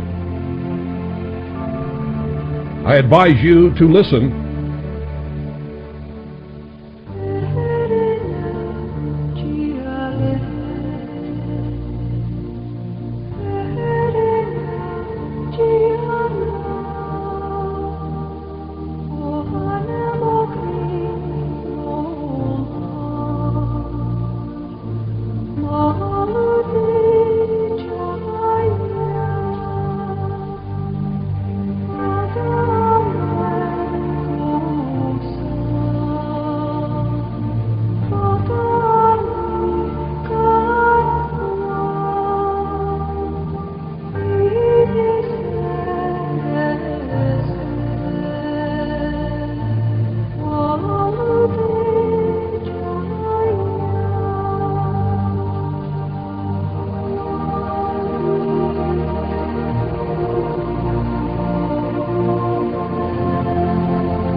The Spirit of God moved upon the face of the waters, and God said, "Let there be light." And there was light. Of those who look beneath the surface of the Masonic movement, it becomes clear that this great secret fraternity is an order partly religious and moral, partly mystic, which dates back to the dim past. Indeed, there are many who claim that its stream can be traced to the fountainhead of that great hierarchy, supposed to have had its origin in India, that land to which may be attributed so many of the thought motives that sway humanity. Remember, ladies and gentlemen, I'm reading from the 1910 Volume 12, January to June, New Age magazine, which is the official magazine of the Supreme Council of the 33rd degree of the Southern Jurisdiction of the Scottish Rite of Freemasonry. Soul knowledge is what the wisest of the world have ever been seeking, and it is what they will ever be seeking until our well-worn planet reaches dissolution.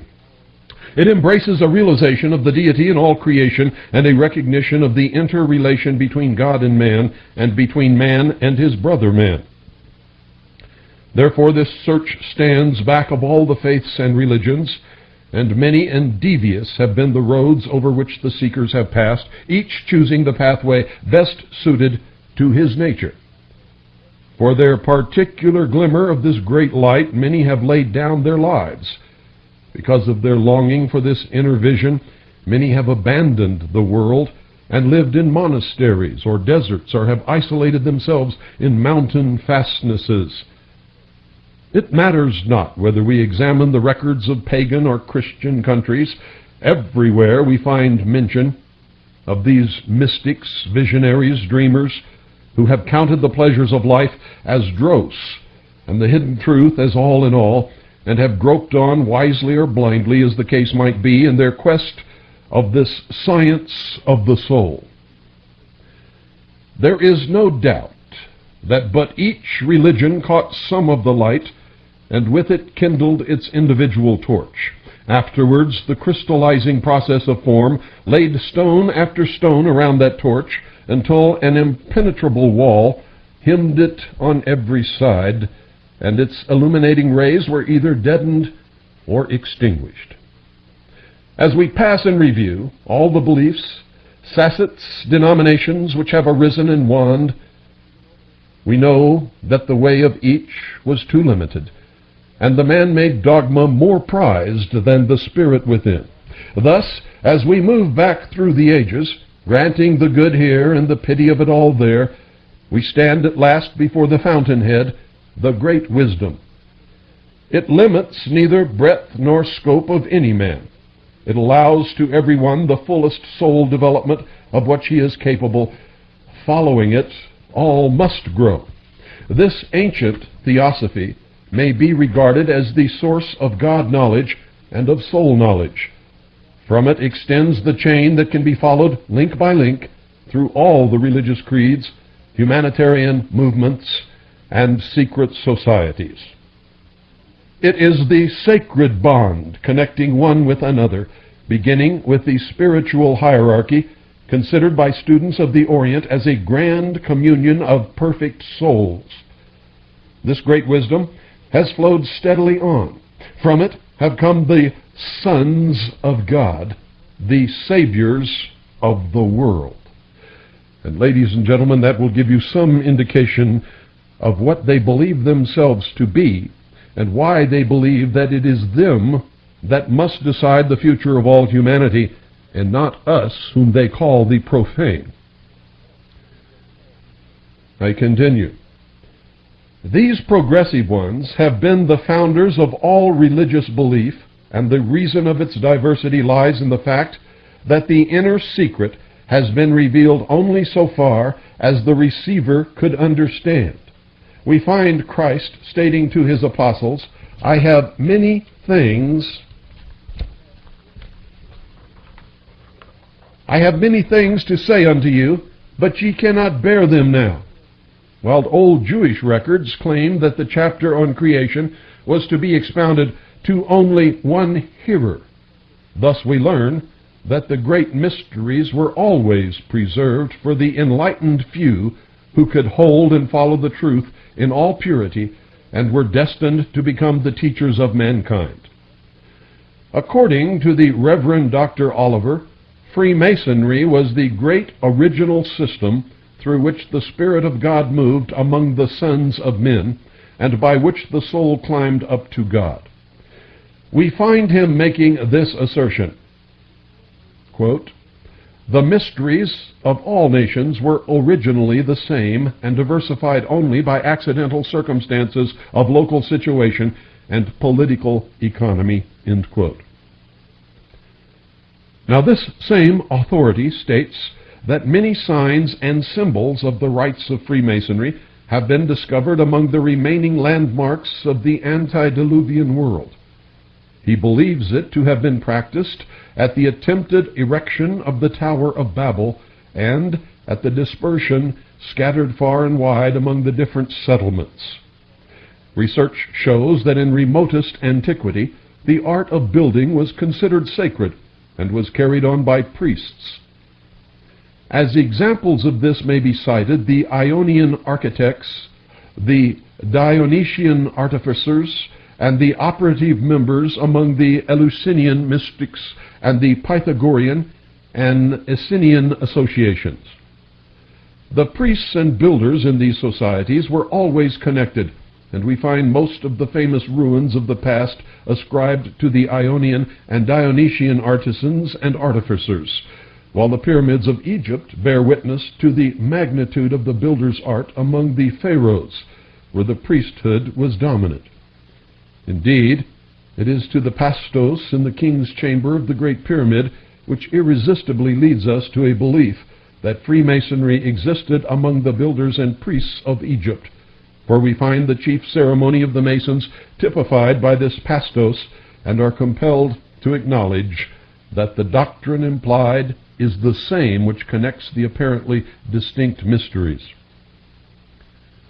All of these societies used symbols from the art of building. They were divided into lodges, characterized by different names, and they had words and signs by which they could recognize the brethren of the order. They had also high degrees and rights, which were hidden from all but the more advanced of the confederation, and were shrouded under the impenetrable mask of secrecy. They followed the same mode of instructing the ignorant by allegory, symbol, and fable. All seemed addicted to a use of amulets, talismans, and magic. They were all averse to committing their greatest secrets to writing. All were endeavoring to impress a system of morality, and lastly, all recognized immortality of the soul and a future state of rewards and punishments. This they had in common with what is now Masonry, or the science of light. Gradually, corruption crept into the practices, and the divisions grew to regard certain allegories and symbols as the chief point in the religion, and what was intended as a representative sign was changed into a god to be worshipped. But while perversion and even depravity prevailed, there were still many great souls who followed the secret inner doctrine and acted as conduits for the maintenance and flow of the river of light. Moses was himself a priest of Egypt, and there is a legend to the effect that Christ was an Essene and versed in all the learning of the Alexandrian priesthood. Buddha, Lao Tse, Zoroaster, Plato, Aristotle, Socrates, and the Gnostics all preached the sacred doctrine. The soul's climb to the divine. Life, light, and love were the three steps all these teachers considered necessary. The world has not the slightest conception of half the spiritual work carried on by the mystic fraternities. Down beneath the old idolatries lay the secret doctrine, and a few great true men among the corrupted priesthood held it unpolluted in the depths of their hearts. Thus, struggling under a superstructure of evil, the great principle lay as a first cause. the Eleusinian, the Dionysian, the Ionian, and the Egyptian mysteries, as well as the religious practices of the Far Orient, were all derived from it. These priesthoods appear to have exchanged communication with each other in all ancient times, and there were certain ties between them reaching from the fastnesses of the Indian adepts to the dim woodland retreats of the Druids. When we consider all these facts, a disturbing question arises. How did the Society of Masons free itself from this shroud of idolatry and in the end shake off the bonds of all religious form? The answer probably lies in the historically recorded fact that in the year 714 BC, in the days of Numa, a college of artisans was founded at Rome. The original members of this association were invited to come from Greece and settle in the imperial city to teach the art of building. As the Grecian builders belonged to the Eleusinian mysteries, it seems natural to suppose that men of high and noble soul, and who held the secret doctrine in its purity and were distressed by the degradations it suffered at the hands of the majority of its followers, were the ones to respond to this invitation and leave their own country. When they established themselves in Rome, they brought with them the secret doctrine and formed a mystic society that had various degrees and a language of symbols drawn from their trade, but which was freer from the evil practices they had deplored in the mysteries. Transplanted in Rome, they were no longer priests, but a college of master artisans, although still connected with the priesthood by that hidden religious science which both possessed in common. The legend that Christ was an Essene has already been mentioned, and as an Essene, versed in all that secret science which aims at bringing to pass the perfection of the human race. And I'm going to repeat that. Which aims at bringing to pass the perfection of the human race. He chose the most ethical of his apostles and entrusted it to them.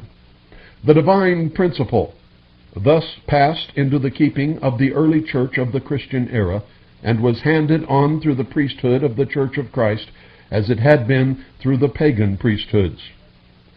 The proof of this lies in the fact that many of the writings of the early church show that the fathers of the Christian religion understood and practiced occultism. Some of their most advanced thinkers, as the Abbé Lecour, even cutting themselves adrift from the institution when it insisted on the narrowing process of crystallization. Admitting the mutual possession of the same divine ethical principle, we see that when the old beliefs gave way to Christianity, the Roman artisans were connected with the new church by this hidden doctrine.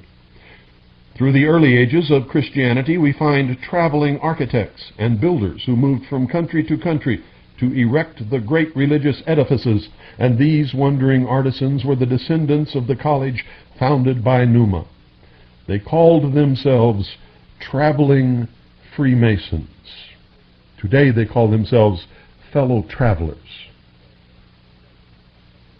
Now, many authentic historical statements prove that these guilds of builders in the Middle East carried on some secret religion as well as their trade, and were connected with the Christian church up to the 13th century, when the narrowed dogma of the ecclesiastical body and the persecutions of these differing in tenets led the Guild of Masons, then becoming speculative instead of operative, to throw off the bondage of the church.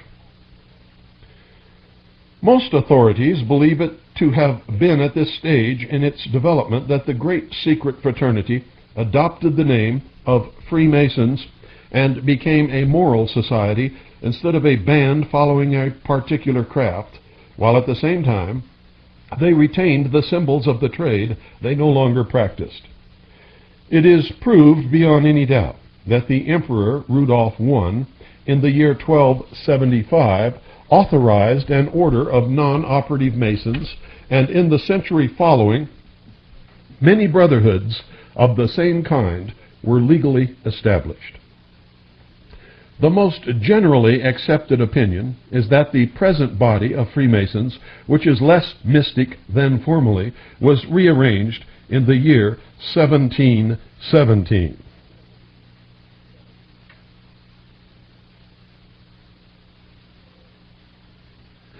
We find that their charter of Cologne contains this passage, quote, "The Brotherhood, or the order of Freemason brothers, bound together according to St. John's holy rule, traces its origin neither from the Templars nor from any other spiritual or temporal knightly order, but is older than all similar orders, and has long existed in Palestine and Greece, as well as in various parts of the Roman Empire," end quote.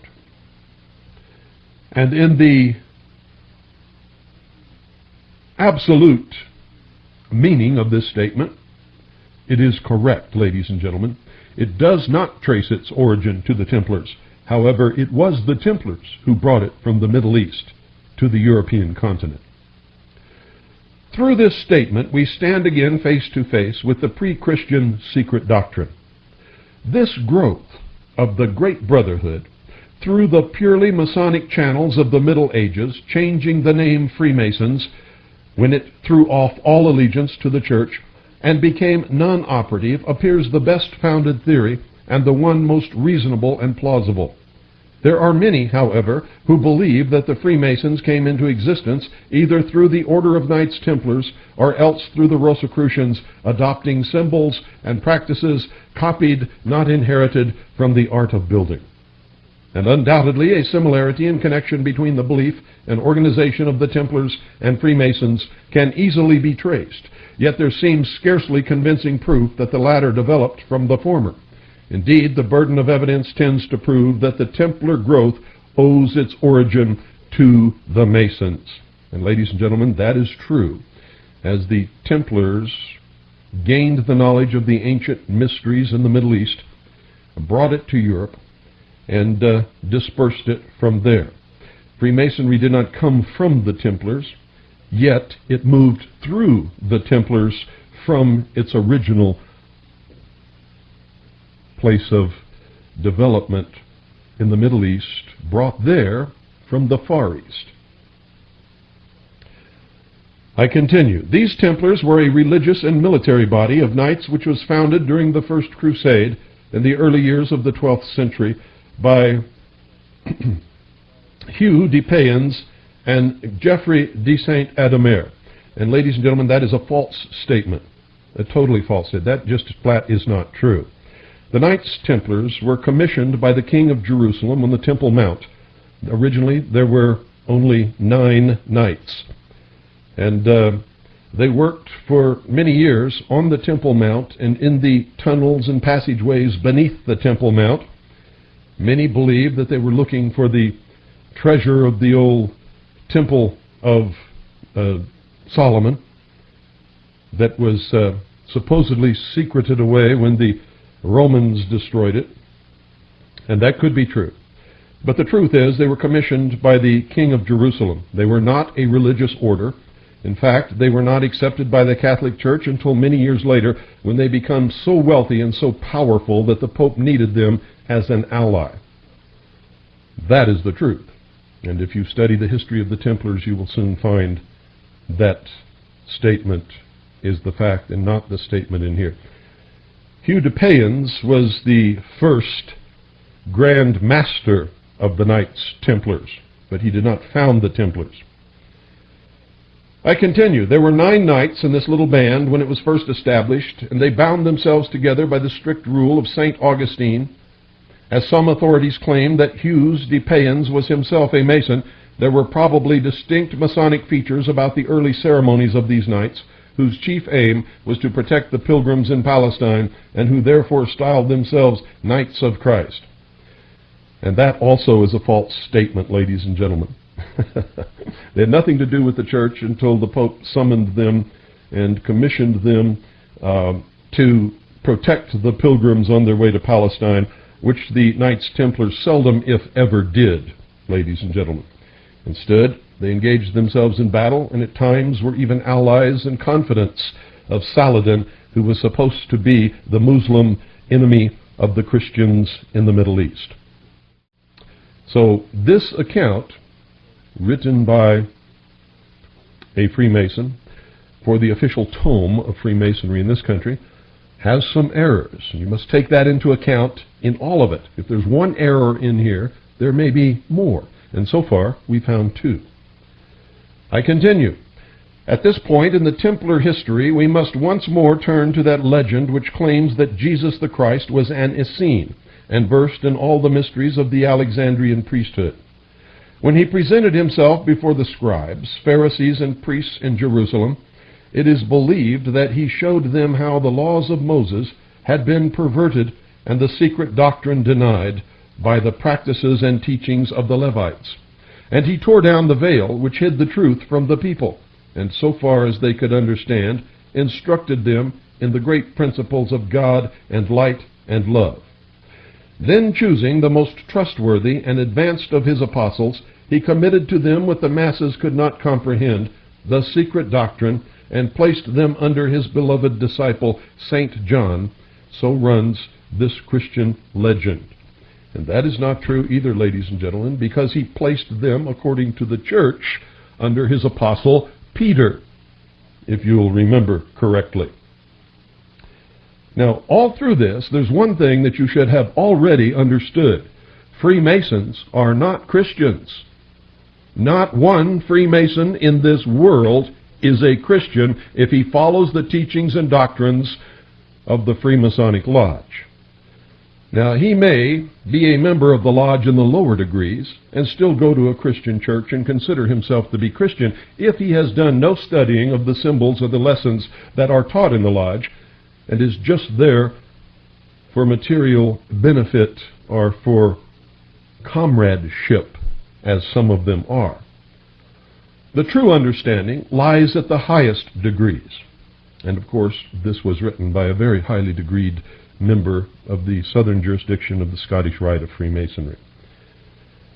I continue. St. John was the one apostle who never left the East, and his small band of followers kept the doctrine and initiation that had been entrusted to them by the great Master in all purity and wholeness, such as was not to be found in the teachings of the other apostles. And that is where the fraternal organization of St. John of Jerusalem comes from, ladies and gentlemen, and at times Freemasons will call themselves followers of St. John. And when they do that, you mistakenly interpret it as a declaration of Christianity. But I assure you, it is just the opposite. Now, once again, I want you all to understand, I don't care who you are, I don't care what religion you practice at all. I believe in freedom. And I believe that your ultimate judgment will be by God, not by me. Judge not, lest ye be judged. My beef is with the lies and the deceptions. My beef is with the manipulations. My beef is with the coming enslavement of the human race by these people in order to reach what they believe is the perfection of the human race and the preservation of the natural resources of the world. Most of these are just excuses for seizing the reins of power of the world and taking over, if you will. It's the same old battle that's always been fought throughout the history of the earth. Only there's more deception today than there ever has been in the history of the world. And there are more so-called educated people who are dumber than the dumbest serf who ever lived in the Dark Ages when it comes to this battle.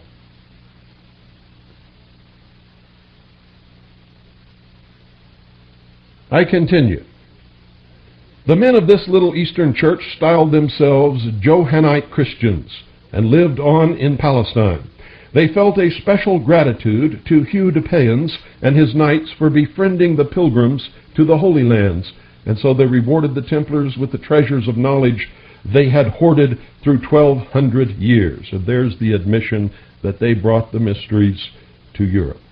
Hugh de Payens was instructed in all the primitive teachings and ethics of Jesus, declared a patriarchal apostle, and placed in the line of succession from John the Evangelist. And it was these degrees of initiation and rules of the temples which brought the famous and terrible persecution upon the order 2 centuries later. But folks, when they talk about ethics of Jesus or ethics of the Christ, they're not talking about the Jesus of the Christian church. They're talking about a master, an ascended master, incarnated in the soul of a human to teach humanity.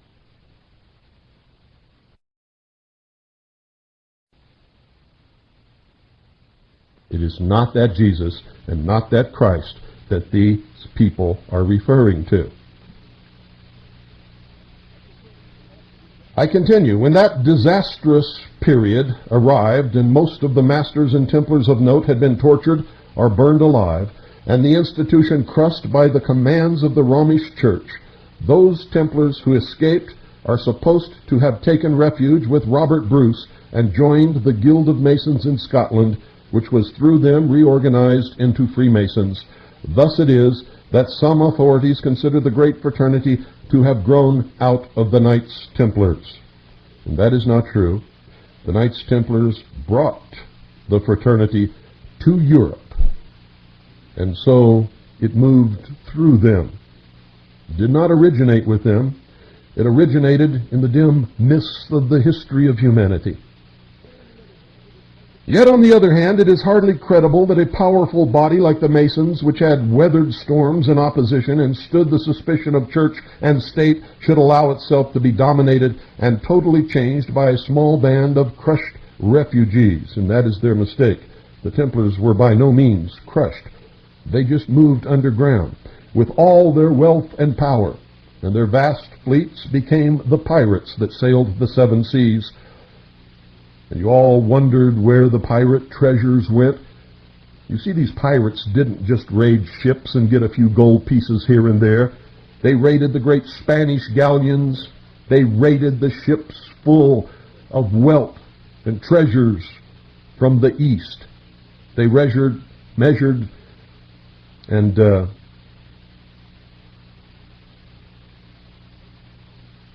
sailed down on every kind of ship, carrying every kind of goods and money and wealth and metals and silk that they could find. And all of this wealth vanished, ladies and gentlemen, for the pirates never were wealthy. And you visit their bastions where they all came together as brothers. Did you ever wonder why the pirates never warred amongst themselves? This wealth was funneled right back in to the Templar order, underground and through the Masonic lodges, to work their will upon the world. And it still happens that way. Don't go away. I'll be back after this short pause.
Now remember, ladies and gentlemen, if you go to your uncle or your brother or your father or your grandfather and ask them about the truth of these things, You will not be told the truth. They cannot tell you the truth. They are sworn to secrecy upon penalty of death. And if they ask them about this blood oath that they take, and they tell you, well, it's just some silly oath, and we just do it for ceremonial reasons, do you really believe that? And if that's the truth, do they mean their oath that they swear upon a Bible in a court of law? Do they mean their oath if they promise you something? Or if they swear to you that something is true or false? A grown man does not give a blood oath unless he means it, ladies and gentlemen. And with the orders of co-masonry, women are included in this also, the Order of the Eastern Star and many others. So don't expect them to tell you the truth. They cannot. They cannot and will not. Yet they have written it over the years, and I have slowly but surely exposed it to you in their own writing, in their own words, over the years. These people are by far the greatest group of chronic liars that have ever lived upon the face of this earth. Manipulators, deceivers. And who is the great deceiver?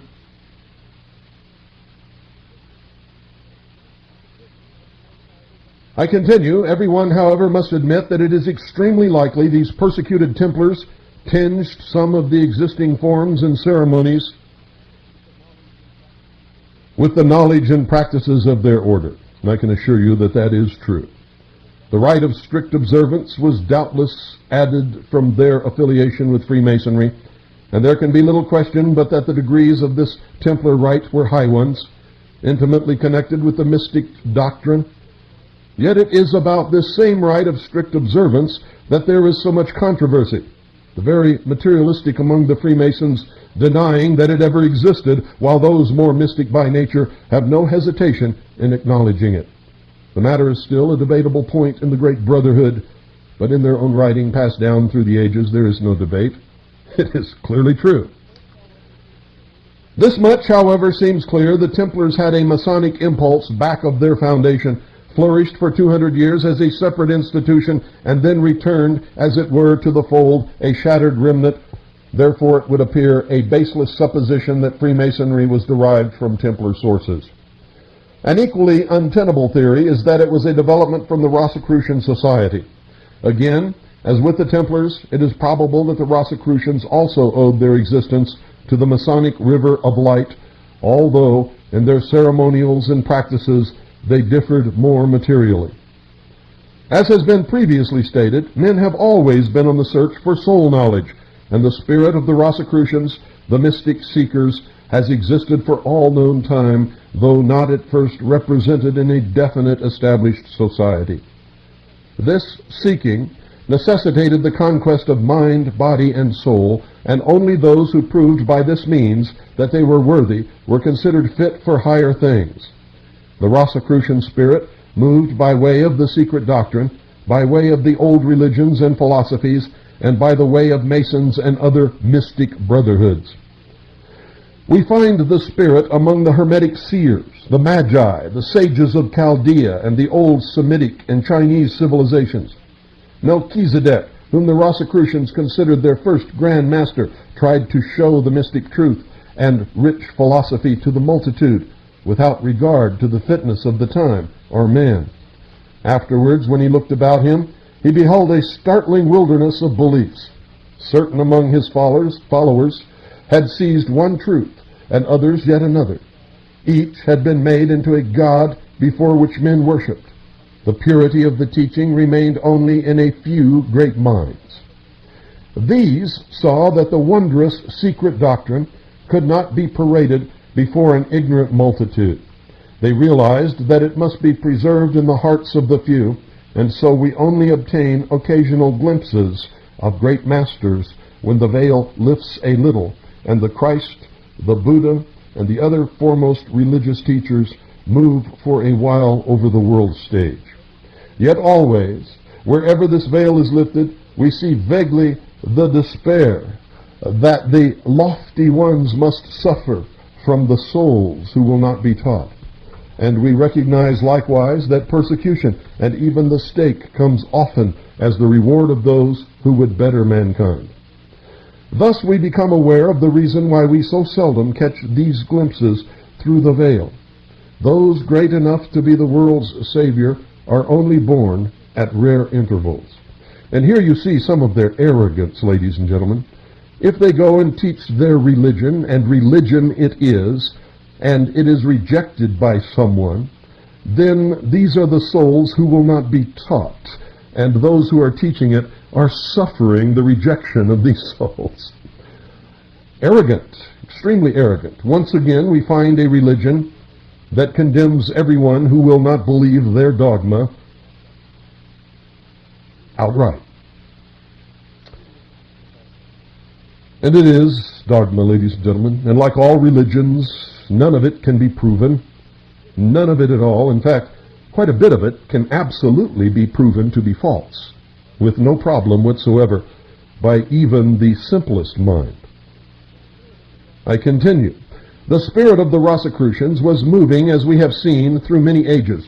It breathed secretly among those Masons who inclined towards the mystic visions, but only came into the open when the great brotherhood dared call itself Freemasons. Then it was that Christian Rosencreutz organized the society, and in 1614 or 1615 wrote the famous Fama Fraternitas. We have also seen how Masonry was at first both operative and mystic. Gradually a change took place, and in the time of the Rosencreutz, the more intensely mystic of mind separated from the others and became known as Rosicrucians, while the main body left behind called themselves no longer traveling Freemasons, but Freemasons, without any qualifying term whatever. And yet, when they meet secretly or on the road or in public, one of their identifying phrases is, "Fellow traveler," or "Do you travel much?" And of course, the answer is yes. I travel toward the east, seeking more light, and on and on and on. And this is just one of the many, many, many ways that they identify themselves to each other. It is also the same term used in communist cells, ladies and gentlemen, because they're all the same.